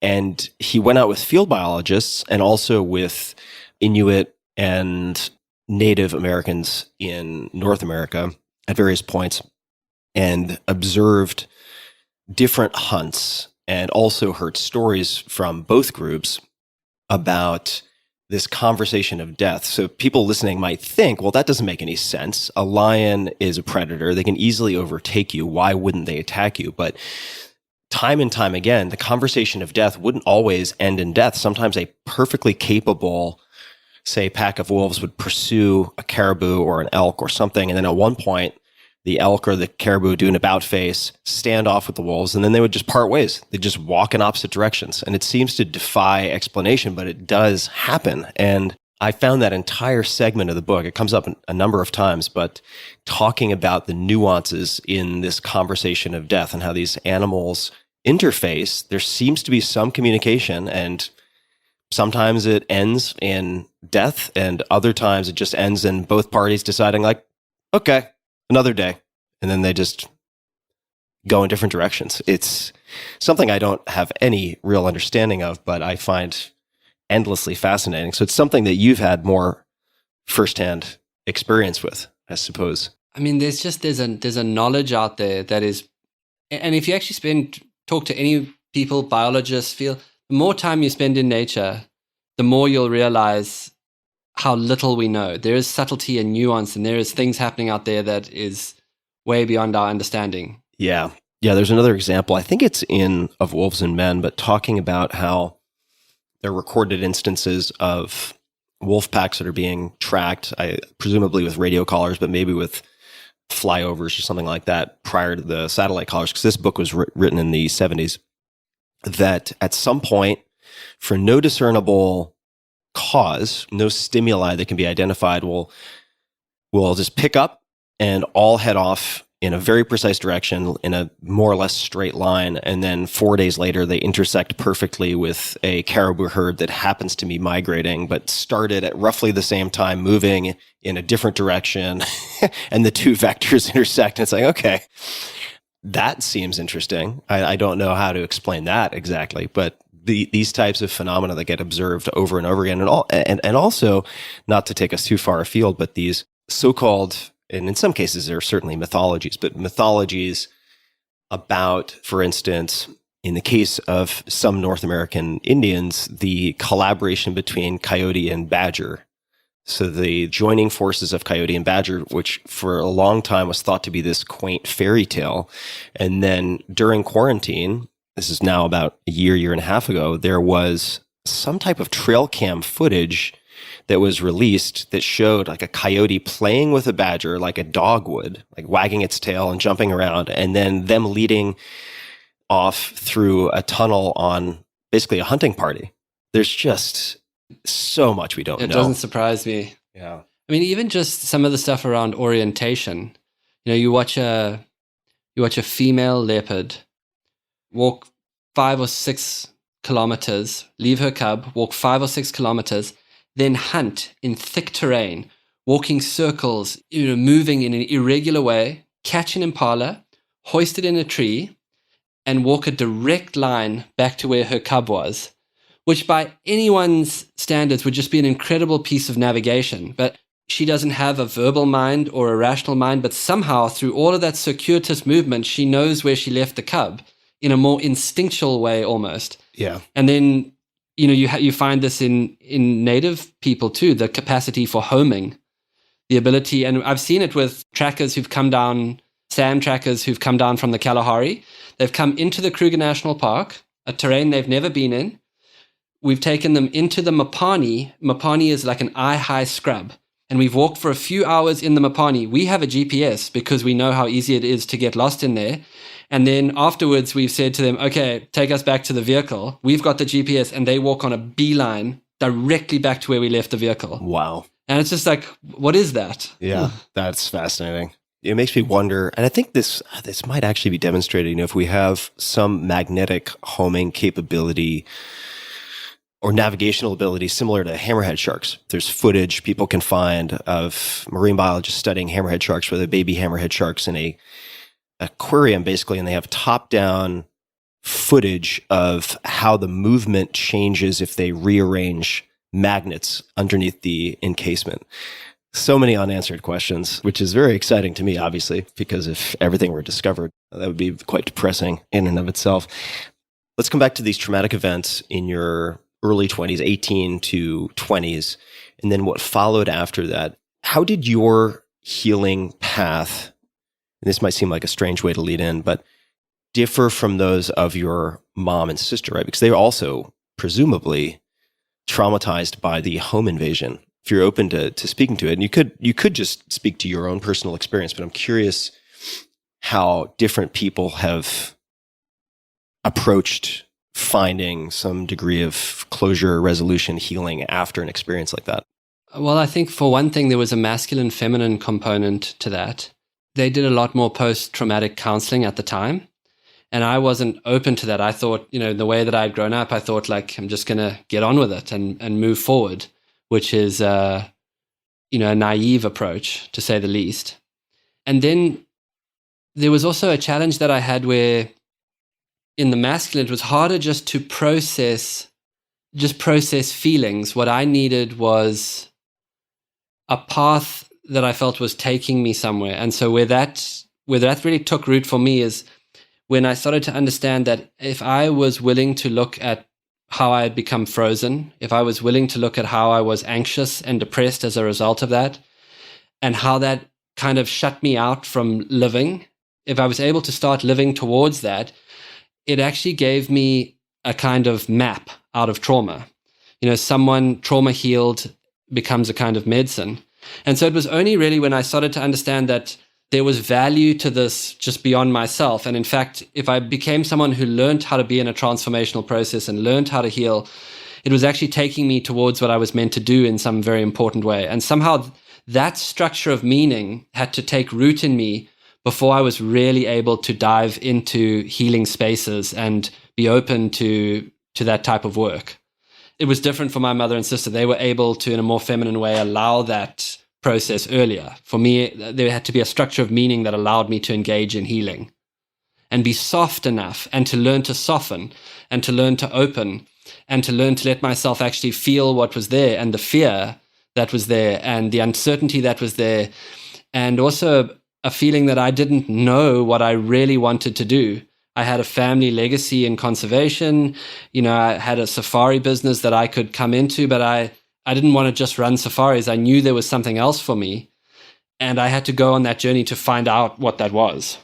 When you say structure of meaning, could you elaborate on what that means? It might seem a little recursive as a question, but how did you find that structure of meaning that you needed to move forth with contending with what had happened? So what I mean by that is, okay, so if you've had a traumatic encounter in the way that I understand it, it's like a part of you becomes frozen, and almost inevitably where there's been trauma, there is a reduction of options, which means I have less choices. And that gets laid down. So life starts to become limited and there's less access to different choices. A healthy person could say, here's a way of handling this. Here's a different way of handling it. A traumatized person has one way of handling it: retreat and isolate, for example. And then I was lucky to have Martha, and she started to expose me to how a healing process works. And then very soon after that, I found ceremony work. Just for context for people listening, could you define ceremony work? There are obviously many different ways of being in ceremony. You might say that AA is a ceremony space, all the way to sweat lodge spaces, all the way to gatherings using plant medicines. There's just an array. I found myself in spaces using plant medicines that were very well guided. So the first part of the journey for me was actually acknowledging that I was frozen. So there was building awareness around how I'd become frozen. And then in ceremony, watching, drinking the medicine, being with people who were in a healing energetic, and then watching how that affected my life, getting to know how I was when I was frozen, then making peace with that, as opposed to thinking there was something wrong with me. That was a big movement, being like, this has happened, this is where I'm at, and that's okay. Then starting to give myself different options. So instead of just being isolated and frozen, starting to actually be able to share the things that I was ashamed of. In some ways, I was ashamed that I hadn't been able to protect my parents, my sister and my mother. And I was ashamed that I had let bad guys in the house. I was the man of the house. All these things. I was able to start to be able to share these things that I was ashamed of. And I was able to talk to how disempowered I had felt and unable to do what I needed to do. And so I started to generate awareness out of that. And then I started to realize that in sharing that, it actually opened me to deeper connection, as opposed to what I thought it would do, which would shut me out and shun me. And then I started to, because I was well guided, I started to generate a narrative that was supported. And what I mean by that is like the guide started to help me generate a narrative of the things that have happened to me can actually be fodder for growth and learning. And that became really important. And then it actually became, I have some gifts in this. And if I can find those gifts and share them, that's probably the most healing thing I can do. And so I was in that process for a long time. And at a certain point in it, I started to realize, in fact, this is taking me to my work. And that's when I started to see the tracker differently. And I started to really understand how a transformational process is an intricate unfolding. And as a guide, you can support it as a storyteller. You can support it with presence. You can support it by just listening. You can support it by creating spaces that people can actually be open in. And you can actually start to know the way certain trauma patterns work and help people develop awareness and different outcomes for themselves. And so my healing was actually about finding the purpose to help healing come into the world, if that makes sense. It does make sense. And I wish at some point I'll show you all the highlights and underlined sections in your book. And I think I might have shown you a photograph of the index that I created just for the highlights at the front of the book. But one of the lines, this is on page 122 of the Lion Tracker's Guide to Life, is, in these times, an authentic life infused with meaning is a kind of activism, right? And then you go on to explain why that's the case. And, I think about this a lot. And you actually had another quote way earlier. Let's see if I can find it. It's from St. Francis of Assisi. Oh, man. I wish I could find this because it ties into it right. Wherever you go, spread the gospel. When absolutely necessary, use words. Yeah, exactly. So don't we all wish more people would follow that advice? And perhaps advice we should give ourselves as often or perhaps more often than we give it to anybody else. And I think this is critical to highlight in the sense that in this day and age, in these times, yelling and screaming on the internet and shaming other people or tearing other people down can be mistaken for something constructive or activism. But in reality, a very powerful form of activism is being the example that you want to see more of in the world, right? And holding yourself accountable in that way, which is not easy. It's really hard oftentimes to do that. And I know both of us have had tremendous struggles of different types, although I think they share a lot of common DNA.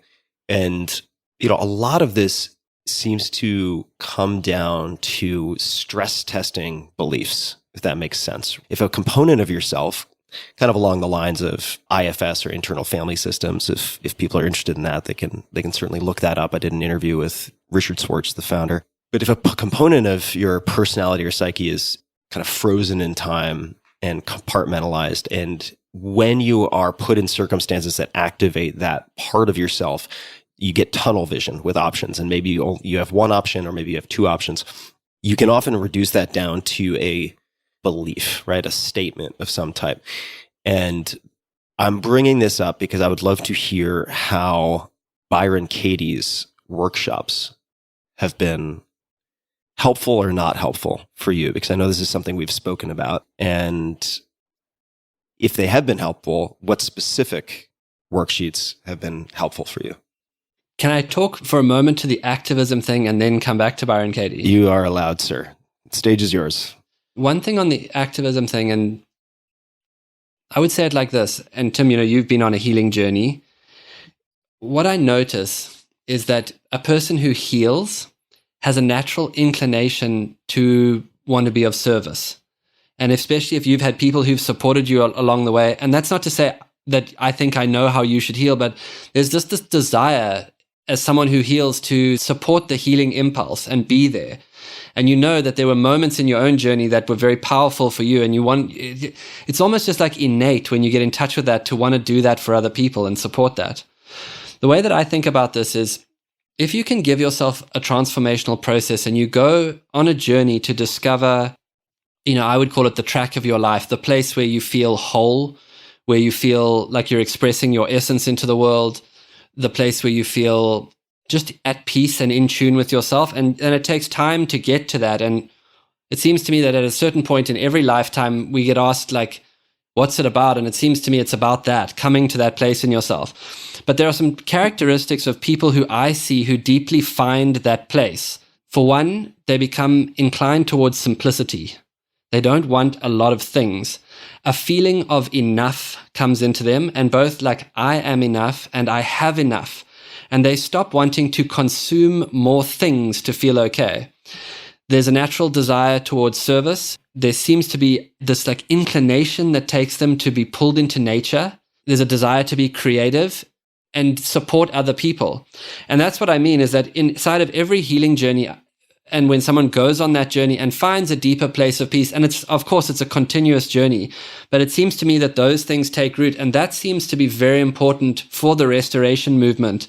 In a very individual way, we do our own work to heal and come to wholeness, but a whole lot of people coming into that state of, I have enough, I am enough, it just changes the desire to consume endlessly, and I think that's going to be very good for nature. And so I see this like the restoration movement as both restoring our relationship to wild places and restoring wild places, but also restoring ourselves, coming to wholeness and healing, so that we come out of the illusion that more stuff is going to make us feel okay, and realize it's already there in us. We need to discover that gift and share it.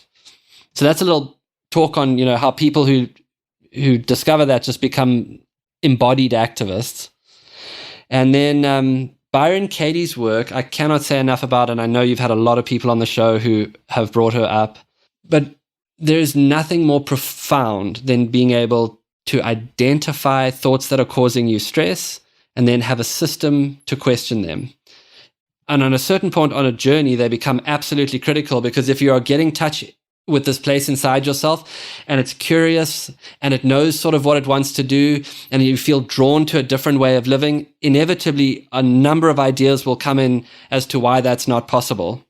And so I've done, hundreds of worksheets now, and you name it, I've done absolutely ridiculous ones. And she says, like, I've done, my mother shouldn't have taken my cake away, like literally like that sort of level of stuff, all the way down to I'm not safe, or I'm not going to live the life that I want to live. When you sit in it as meditation and you get to know yourself, and that's where the process changed for me, when I would come up with a thought like, I'm never going to achieve what I want to achieve. When I actually sat, like she says to do in meditation, and asked the question, who am I when I believe that thought? And I started to watch. I feel frustrated. I feel let down. I don't have confidence in myself. I feel like I'm never doing enough. I feel like I need to do more. I say yes to things that I don't really want to do. I'm afraid of missing something. And when I sat in that and got to know myself there, And then who would I be without the thought? I would be relaxed. I would be open. I would be really feeling for what's a yes and a no for me. I would be listening. I would be grateful for where I already am. I would be thankful for what I have. And so for me, I did the work for a long time before realizing it was meditation in which I was getting to know myself as someone who believed a thought and someone who didn't believe the thought. And only when I really understood it to be meditation and I could sit and watch myself like that, did I feel a compassion of getting to know myself when I believe a thought and when I don't believe a thought, and how powerful that is. And that's when the work really took for me. And people can find out more about this at thework.com. It's not a panacea, of course. And Katie, I guess she goes by Katie, right? Or people call her Katie instead of Byron, is a very unusual woman, a unique woman. I mean, like, I'll give you a Katie story. Yeah, like she, the first time I ever met her, I was sitting at a conference that she was talking at, and I happened to be sitting in the second row. She sat down next to me. She looked at me. She put her hand out. I took her hand, and we held hands for an hour while other people talked. And then she turned and looked at me and she said, "I liked holding your hand." And then she left for the stage. Like, right. that was like my first, and that's Katie, like totally connected, totally wild, and you don't know what's going to happen. Right. So I suppose I'm saying this all as a caveat that if you watch videos, which I think are worth watching, but you may think, who is this alien? Get me out of here. But I would also suggest that it's worth investigating. The worksheets I have found tremendously valuable for myself. If a belief is a thought we take to be true, having an actual worksheet and structure for stress testing that belief, right, in the way that you just described, and then also doing turnarounds where if, for instance, just as one example, if your statement is, "I am not safe," having a statement, "I am safe," and then being forced to come up with examples or evidence that you list out that you are safe. And it is incredibly practical and powerful for diffusing the emotional boiling point, the sort of entropy and red line emotional state that then puts you into this thought loop where you create this selective attention where you only see evidence for whatever this belief is that you hold. So yeah, I highly recommend people check that out. I want to ask you about something that I don't know about, which is true for a lot of this and a lot of the follow-up questions. The Sweat Lodge in Arizona. Does this cue anything for you? That was my first medicine encounter. All right. Please say more. And so it happened really early on. I had just been through those 2 traumatic encounters, and I was severely kind of unsure of what I was meant to be doing. And I was staying in Arizona with Martha and another woman who was apprenticing with her, who was a horse whisperer by the name of Coel Simpson. She had ties to the Navajo community, and she invited me to attend to a sweat. And so I was, I'd never been exposed to that before, so I was really interested. And so we went to the sweat, and we ended up on a kind of a church ground on the outskirts of Phoenix. And it was one of those classic encounters of, like, what do they say? Like, first the enlightenment and then the laundry type thing. It was like, I knew that it was a very big kind of experience I was about to have. It was a spiritual encounter. There was a medicine man coming in, but we were also in kind of this like abandoned churchyard. And then like the medicine man arrived, and he had just like left his job on a Friday afternoon in construction. And so I was like trying to catch up a little bit with it. But the minute the ceremony started, I started to feel the energy. And we went into the sweat lodge. We drank the medicine. So in this case, just could you describe for people, like, how tall is the sweat lodge? How many people? It's presumably completely dark. I mean, once the door closes. Short, like classic hogan with blankets over it. You got to crouch to get into it. Fire area in the middle where the stones come. Huge fire outside where the guys are really heating up the rocks. And then over the course of about 5 hours, the stones just keep coming in. And the heat just keeps building, and people start to sing. And we were joined by various other people who had come to the ceremony, and it was all native people and myself and Coel, and everyone started singing, and the energy started to build, and then more heat, and then more singing, and then drum, and then more heat. And it just keeps on building. And then people started to let go of things that they were holding. And so people started to scream and people started to cry, and the music builds and the singing builds. And you can almost feel like the energy is like conjuring more and more energy. It's like building on itself, and it's getting super intense. And eventually the heat was getting too hot for me. And I could feel like I'd been told, like, don't leave the sweat lodge, but I'm like, this is too much. And then the medicine and then the singing. And suddenly I found myself in this kind of slideshow, and my eyes were closed, Tim, but I saw the gun in my face. I saw my sister tied up. I saw the crocodile just break the surface of the water. I saw all of these images, and the gun being taken outside, kneeling down, being told you're going to be killed. The words, and we're going to kill you, we're going to kill you. It all just ran through my mind, and with vivid imagery. And then eventually it got to the point where it was almost too much, and I just started throwing up.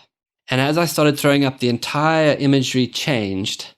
And suddenly I was in the vision. I was back home in South Africa, and I was sitting in a clearing in the late afternoon light, and walking across the clearing towards me came the mother leopard.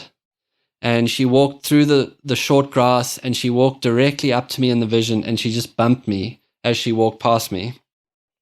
And in the instant that she bumped me, something in me understood that my own healing and the healing of nature and the healing of the land was somehow connected. And that's why all I've ever done now is try and tell stories from this place of nature has so much to teach us if we can attune to it. And then I passed out. Oh, you passed out in the sweat? I was passed out in the sweat. And there was like this vibrational quality to it. I know you have some experience with these medicines, but it was almost like I could feel the humming of the earth. And then eventually I came to, and I was outside the sweat, and I was lying in a pile of leaves that someone had raked up earlier in the day, but I was like in the leaves and I could feel the earth, and I could feel like the leaves all around me. And I looked up, and this Navajo medicine man was pouring water up and down my spine. And I was disoriented, and I said to him, I think I'm dying. I think I'm dying. And he kneeled down and he put his mouth right to my ear, and he said, "No, brother, you're just being born." and it was like, I was like, and it was weird. And I said, "But I don't understand what's happening." And he said, "You'll only understand in the next few weeks." And he was right. Like, it took long time to integrate that. But that was really the beginning of my understanding that the restoration of our relationship with the natural world can begin inside each one of us. As each one of us heals, we create an opportunity to create a different relationship with the natural world. And it's somehow that imagery spoke to the freezing, the trauma that we all go through, and the opportunity to awaken back to our nature. What did you find unfolded, stuck, didn't stick for you over the subsequent weeks? You know, that voice stayed with me, that whisper, "You're just being born," because I felt newborn. And I know that, you know, you probably know this place, and many of your listeners who've had psychedelic experiences will know there can be this sense of being new and almost baby-like, sensitized again. You're feeling again. You feel attuned again. You can feel people's emotions. And for me, it was just that. Like, I was feeling again after that experience. And all of the armor that I had put on had come off, and I was able to slowly start. I felt other people's pain. I felt other people's sadness. I felt my own. And I did feel like brand new inside of that. And it wasn't altogether comfortable, but at least I felt back in some ways. In fact, it felt incredibly uncomfortable, but I knew that it was better than where I was. You know, I was recently spending time with a expedition guide who's spent all sorts of time on Everest and Denali and K2, really fantastic guy. And his name is Eli. And we happened to see the solar eclipse together. This is a few weeks ago. It was the first time I'd ever seen a solar eclipse. And I think it was the first time he'd ever seen a solar eclipse. And I asked him how it was for him. And he said, "You know, I went up to some of my friends here at camp, and I said to them, I'm like, I'm not sure what this is. It's like I'm wetting my pants, but it's in my chest. I think they might be feelings." It's this warm feeling in my chest. I don't know. It's like I'm peeing my pants in my chest. They might just be feelings. So yes. It's so funny because I had this buddy of mine who's a Navy SEAL, and he says to me, "So I recently met this dog named Butters. And I find myself thinking about Butters, and he's a friend of mine's dog, and I go out and I think about Butters, and I'm always worried about Butters, and I take Butters treats, and I go over there. I always want to check on Butters, and what do you make of that? I'm like, I think that's called love. And he's like, yeah, I always feel Butters right here in my chest. I'm like, I think you're having the experience of loving Butters. And he was like, this is outrageous. Yeah, sometimes we have to build the vocabulary, learn the ABCs, or just like rebuild them, reactivate them. Leopard in the fire. This is another cue. And just for people who are wondering what the hell I'm doing with these cues, sometimes I will ask people, or I'll ask my research team to give me cues for stories that they think will be fun or productive or profound or interesting to explore, but I don't want to know them in advance because otherwise the conversation is less fun for me. So leopard in the fire, what does leopard in the fire refer to? Leopard in the fire occurred, there's kind of two parts to the story. The first is that when I was very young, I heard a story around a campfire that like stuck inside of me. And it was a story about a man by the name of Lawrence van der Post. And van der Post, you may have come across some of his work, but he was a tremendous poet and an artist, and he had one of those miraculous lives. He was a philosopher, really. But van der Post grew up on a farm in South Africa. He was very connected to the native people. He learned to track when he was young, and then he ended up going to fight in the Second World War. And in fact, in the Second World War, he was eventually taken prisoner. He was in a prisoner of war camp. And the story, as I heard it, was that he returned to South Africa after the war, and he really wanted to go and see his family. But he felt he couldn't face them after the things that he had seen and that he had done. And so instead of going to see his family, he decided that he would go alone into the Kruger National Park, very near where I grew up. So he packed up his gear and he walked out into the reserve and he set up this little camp. And this was, of course, before the days of diagnoses like PTSD. And the story goes, on the very first night, he was sitting at the base of a marula tree next to this small waterhole.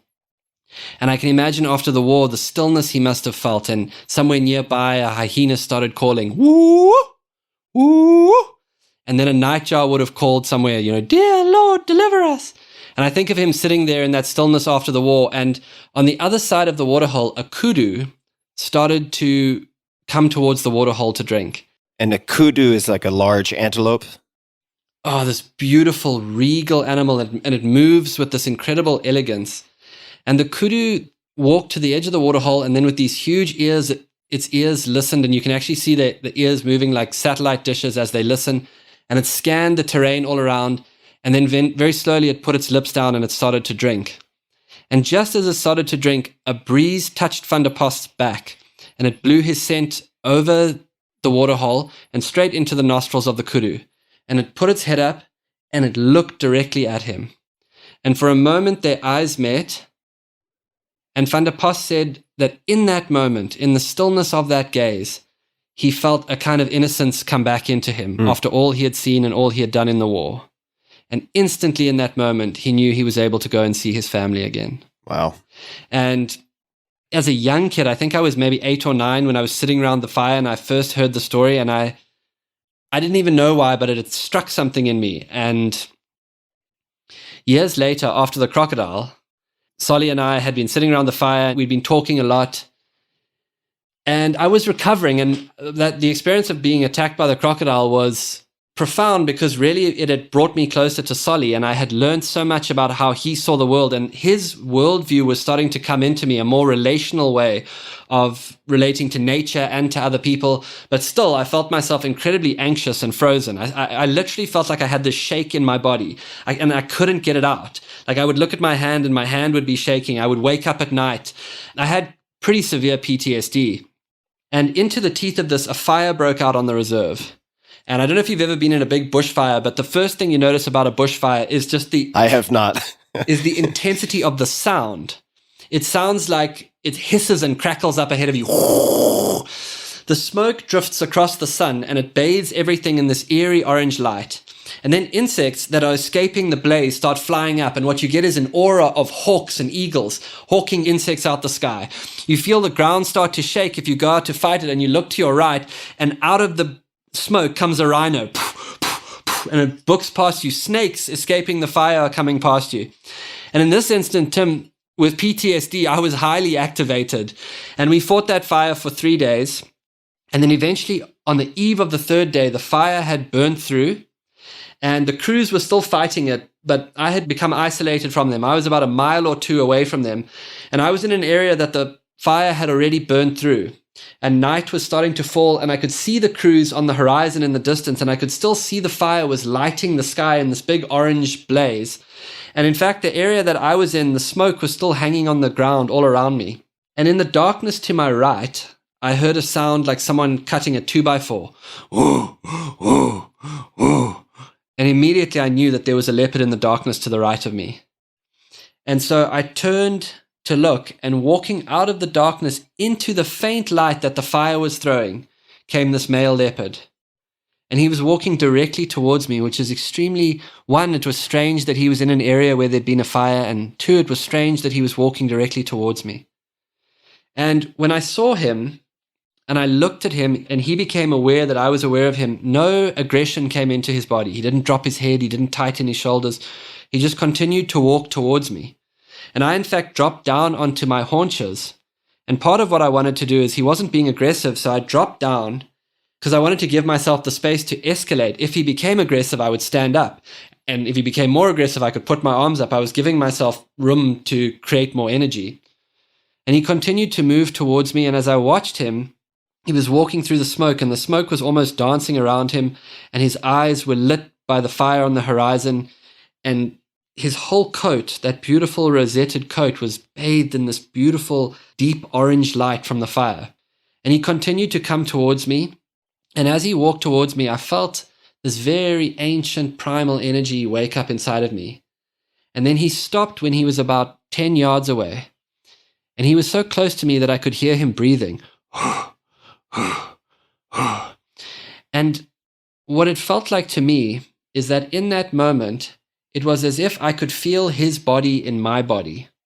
And I could feel my body almost creating a kind of mimesis to his energy. And I felt myself becoming incredibly alert, but incredibly still. And there was no thought of the future, and there was no thought of the past. There was just an energy circulating between this incredibly beautiful, wild, elusive, dangerous cat and I. And then slowly he turned to look at me, and then he walked past the front of me, and in a moment he disappeared into the darkness. And as he walked away from me, and I felt into my own body, instead of more anxiety and fear and this shake that I had, I felt myself in this profound state of stillness. And I knew in that moment that that leopard had helped me understand what happened to Van der Post. And I also knew that I had gone to a place in myself that I could never have gone to alone. That leopard had almost taken me into a state of stillness.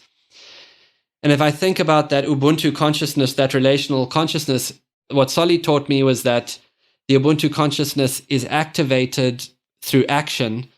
And what the leopard taught me in that moment, and what I think Van der Post experienced, is that the Ubuntu consciousness, the relational consciousness, is also activated when we in a moment let go and let someone else take us to a place we couldn't get to ourselves, or another sentient being. And I think about that a lot as someone who tends to be quite controlling. Like, there comes a point where I want to let go and go somewhere where I just can't get to with my own control, my own sense of how it should be, my own sense that I know how this should unfold. And that leopard just took me there in a moment. And so all through my life, I've had glimpses of something, and I can't exactly say what it is, but I keep living towards it. It's a beautiful story. God, just the imagery that conjures. It's really, I see it sort of in slow motion, almost as if it's like, shot on film from like a Francis Ford Coppola film. Wow. It's really just a striking story. And it makes me think of a few things also. You mentioned a horse whisperer earlier. And for the last few years, I've been very interested in these natural encounters, of course, but it's very challenging to manufacture those experiences. So I've also spent time looking at, for instance, equine therapy and how horses are used in partnership with patients of different types for therapeutic purposes. And I think it fascinates me, as many therapies do that are predominantly nonverbal. I think that we overweight the verbal, perhaps. And so I spent time, I wish I could remember the name, but a number of equine therapy centers, one in Texas. And oddly, but maybe not oddly, I also learned when I went to a wolf sanctuary and I volunteered there for a period of time in Colorado. And I should explain, it's Mission Wolf, missionwolf.org. I recommend people check it out.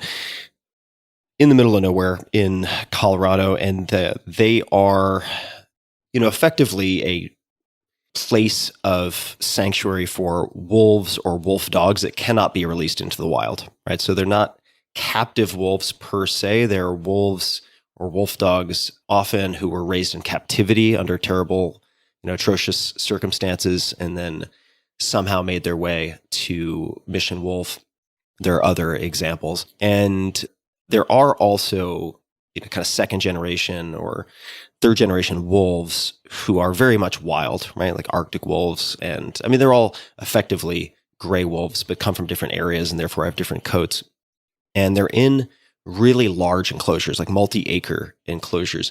But there are a few who are, because of their history prior to getting to Mission Wolf, are accustomed or not terrified of human beings. Like they can be near humans because wolves by instinct don't want to be anywhere close to humans.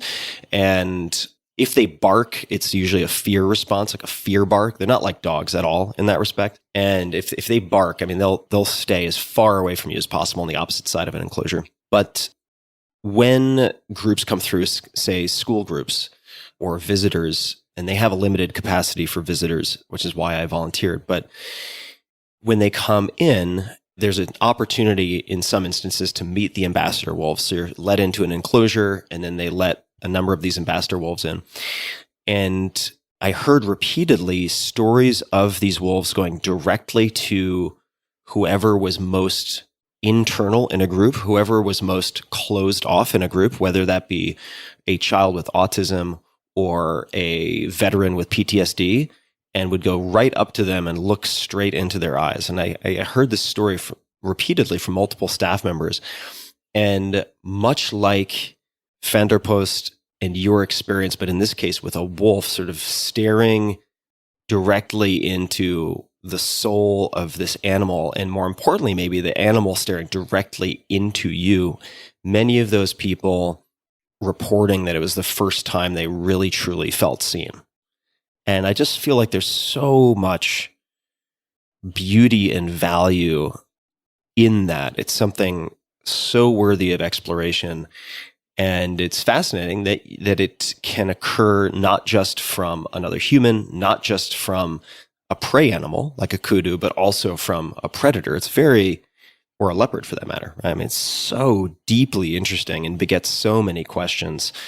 I just wanted to mention that because it's also something, looked into the eyes of a number of these wolves. It's very different. Like the presence, not better or worse, but just fundamentally different in a wolf as compared to say that of a dog. They are very different creatures, even though the wolf is certainly the progenitor of the dog. And I haven't read it yet, but I think National Geographic had a cover story at one point called From Wolf to Woof, which is one of the best headlines I've ever heard in my life. But for more info on Mission Wolf, people can just go to missionwolf.org. And I think they do some very, very interesting work. I would love to ask you, because you brought up the name, and I can't let you go without asking for this story. So Lawrence Vanderpost, that's the name you mentioned, right? So he described the lion's roar. He said that it quote, "It is to silence what the shooting star is to the night sky," end quote, right? Tremendous. It's this one of a kind. I know where you're taking Yeah, you know where I'm going. This one of a kind experience that cannot be replicated. So please take us to, at a well-known company, you were invited to give a presentation. And could you tell us the story of how that presentation went? Oh my God. From the beauty of Funapos' quote to my ridiculous life as a storyteller. Yes, please. So this was early on when I first started speaking a lot and telling stories to people. And I got this gig at one of these Silicon Valley companies. And normal story, I got there early and I arrived to meet the tech guy to make sure that we were well set up. And normal story, the tech guy was late. He had to have a cigarette break. You know, like that archetypal tech guy who's like running the AV. Like it was that guy.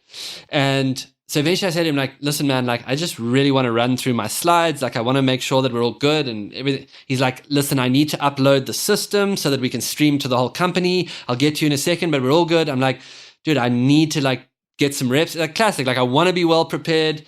Anyway, people start filing in. And before I know it, the auditorium's full and I haven't done the run through. And I'm in my worst nightmare. Now, the intro to my talk is a sort of a poetic speech. And then I say, and my story, like many good stories in Africa, begins with a lion roaring. And then I press my clicker, and on a huge screen behind me, there's an early morning image of a male lion, and he's roaring into the morning. So actually like mist is coming out of his mouth. And what's meant to happen is people are meant to be overwhelmed by this incredible baritone audio.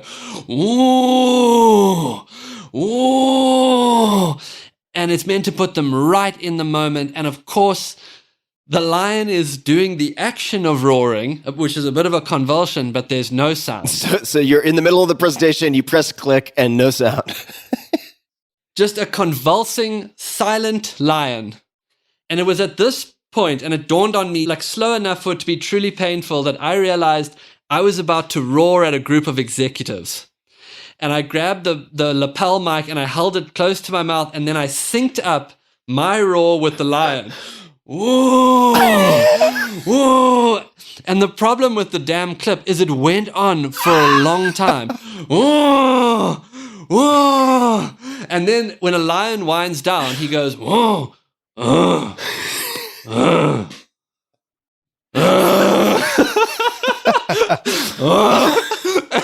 so literally the intro, and I was like, why won't this lion stop? Oh my God, it was painful. It just went on and on. Anyway, I got through the presentation, and still to this day, Tim, I'm going to be honest with you, if I lie in bed and I think about that, a wave of shame will travel through me, and I'll have to like curl over on my side and just rock myself. Oh God, yeah. Did you get any pats on the back or any stiff drinks handed to you after that one? Well, the thing that saved the whole damn thing is that like eventually when I finished roaring, one person started clapping and everyone like went for it. And so the whole room ended up clapping, and that like kind of like moved the energy, and we were into the presentation. I was like, thank God. Thank God for Lauren or whoever that was. Yeah, thanks, Lauren. It was like one of those moments also where you realize like you can't half roar at a group of executives. Like you've either got to not do it or go all in. I was like, let's go. Thanks for nothing, AV guy. Oh, such a great story. So I got to say, so first, for people listening, get a copy of The Lion Tracker's Guide to Life. I rarely make an endorsement like that. It's a small book. You can read it in 1 or 2 nights or afternoons. And as I mentioned, it's one of the few books that I have an entire shelf dedicated to in my guest bedroom. It found me at the right time, so maybe it doesn't find everyone at the right time, but for me, it really found me at the right time. And it's a book I've reread, which is also something I cannot say for many books. And you work with individuals, you work with companies. I find your approach to life and sort of your multi-sensory, multi-modality perspective on life to be not just fascinating, but very practical. You've spent a lot of time testing, developing, inheriting, learning tools. And I think that, as you mentioned, given the trauma that you've experienced and the challenges that you've had to overcome, some people, and I think you have certainly done this, can convert that pain and that university of suffering into part of the medicine that you bring to the world. And I think you do that not just well, but very beautifully. So first, I just want to thank you for that. Oh, thank you, Tim. I really appreciate you saying that. Yeah, absolutely. And I just wanted to know if there's anything, I want to leave a couple of stories. I still have a couple of notes, which I don't know the context behind, but I want to save a couple in case we do a round two, although I know you have no shortages. I might ask you about, was it your uncle in the boat with the outboard? I can't remember who it was, but that'll have to be saved for another time. They're all in there, but some of them only get pulled out with a bit of, scotch and a campfire. All right. Well, round two might be with scotch and a campfire. But is there anything you would like to say? Any last closing comments for the audience? Request, recommendation, anything at all? Anything else? Something you'd like to point their attention to? Anything at all that you'd like to share before we wind to a close this time around? Well, firstly, just thanks for having me. And, it's a privilege to support a show that has had such an impact on so many people and be a part of it. So I'm just really grateful to you and been fun getting to know you. I would say a few things. I would say one is I would invite people to come on safaris in Africa. It's a very unique encounter with a landscape that is still wild. And when people come and have safaris at a place like Londolozi or wherever they go, it has a profound impact on allowing us to protect these areas and on the local people. And so, I've always been a proponent of the economy of wildlife. We keep these areas wild. We invite people to come and experience them, and that has a huge impact. So if you're thinking about a holiday, come on a safari. If you're thinking about a safari, come. It's a once in a lifetime experience. I would say that if you are interested in tracking, you can support the Tracker Academy. trackeracademy.co.za. They do amazing work supporting young people from difficult backgrounds and teaching them to become trackers. They have a nearly 90% placement rate into the tourism industry, so they do amazing work. Those would be the two things that I would offer to people. Where can people learn more about the safari side if they wanted to learn more about that? You can get a hold of us at londolozi.com. You can also get a hold of me at boydvarty.com. My team will point you in the right direction. And Tracker Academy, yes, is trackeracademy.co.za. .za for my fellow Americans out there. Yeah, ZA. I like the Z. It sounds more dignified. It's nice to see you, Boyd. I'm glad we did this with a bit of video as well for people who want to see it on YouTube. They can just search for Tim Ferriss on YouTube and it'll pop right up. But I know we are many time zones away at the moment. That won't be true in the not too distant future. So I'm looking forward to spending some time in person. Me too, man. I'm looking forward to getting you out here. We go track a rhino. I'm excited to track a rhino, and I'm excited not to have any legs eaten by crocs. And I'm very much looking forward to finally getting feet on the ground at Londolozi and getting to meet some of these characters that I have only read about and heard about at this point, both human and animal alike. So thanks for taking the time today, man. I really appreciate it. Yeah, thank you, Tim. Thanks for having me. Enjoyed it even more than I expected to, and I expected to enjoy it a hell of a lot. So to everybody listening, you'll find show notes to everything that we discussed at tim.blog/podcast. You can just search Boyd, B-O-Y-D, and it'll pop right up. You can find them online at boydvarty.com. We'll link to Londolozi, trackeracademy.co.za, and everything else in the show notes, as well as Boyd on Twitter at Boyd Varty and all the rest. His books, The Lion Tracker's Guide to Life and his memoir, Cathedral of the Wild, can both be found everywhere books are sold. And until next time, experiment often, be safe, be kinder than is necessary, even just a little bit, and see if you can get out in nature. It will be good medicine for the soul. And thanks for tuning in.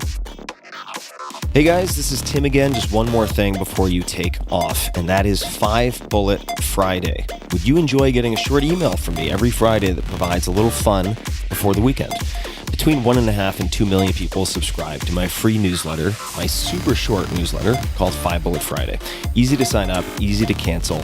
It is basically a half page that I send out every Friday to share the coolest things I've found or discovered or have started exploring over that week. It's kind of like my diary of cool things. It often includes articles I'm reading, books I'm reading, albums perhaps, gadgets, gizmos, all sorts of tech tricks and so on that get sent to me by my friends, including a lot of podcast guests, and these strange esoteric things end up in my field, and then I test them, and then I share them with you. So if that sounds fun, again, it's very short, a little tiny bite of goodness before you head off for the weekend, something to think about. If you'd like to try it out, just go to tim.blog/Friday. Type that into your browser, tim.blog/Friday. Drop in your email, and you'll get the very next one. Thanks for listening. This episode is brought to you by Athletic Greens. I get asked all the time what I would take if I could only take one supplement. I've been asked this for years.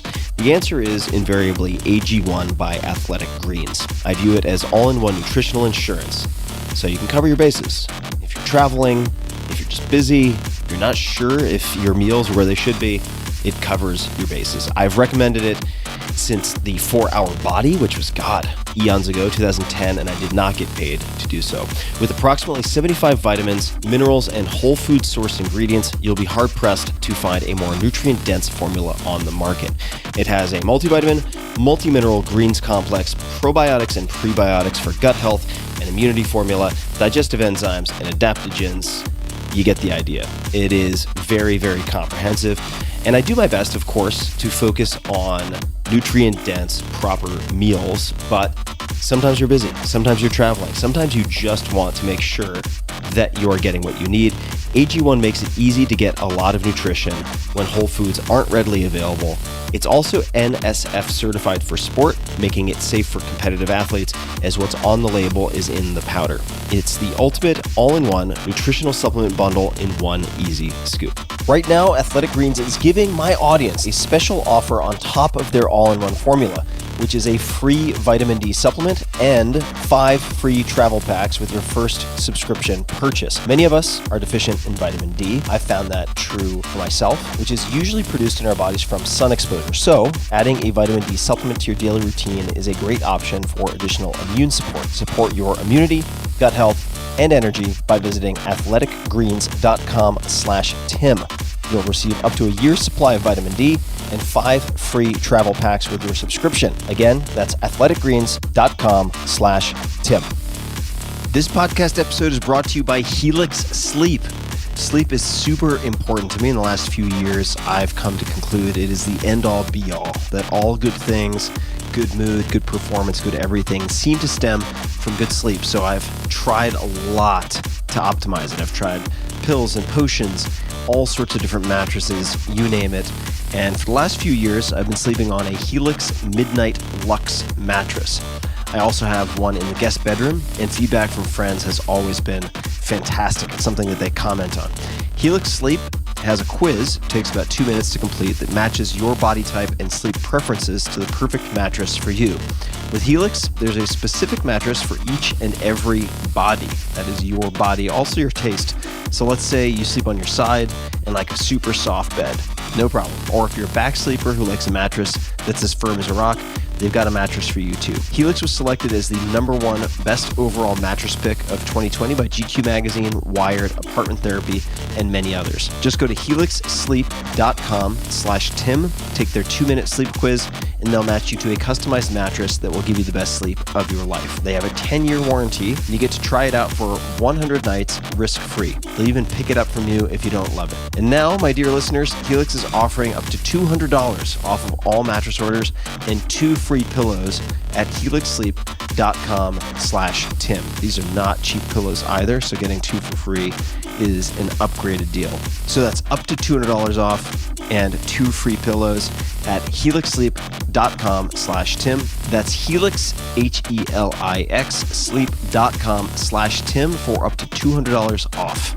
So check it out one more time, Helix, HELIX, sleep.com/Tim.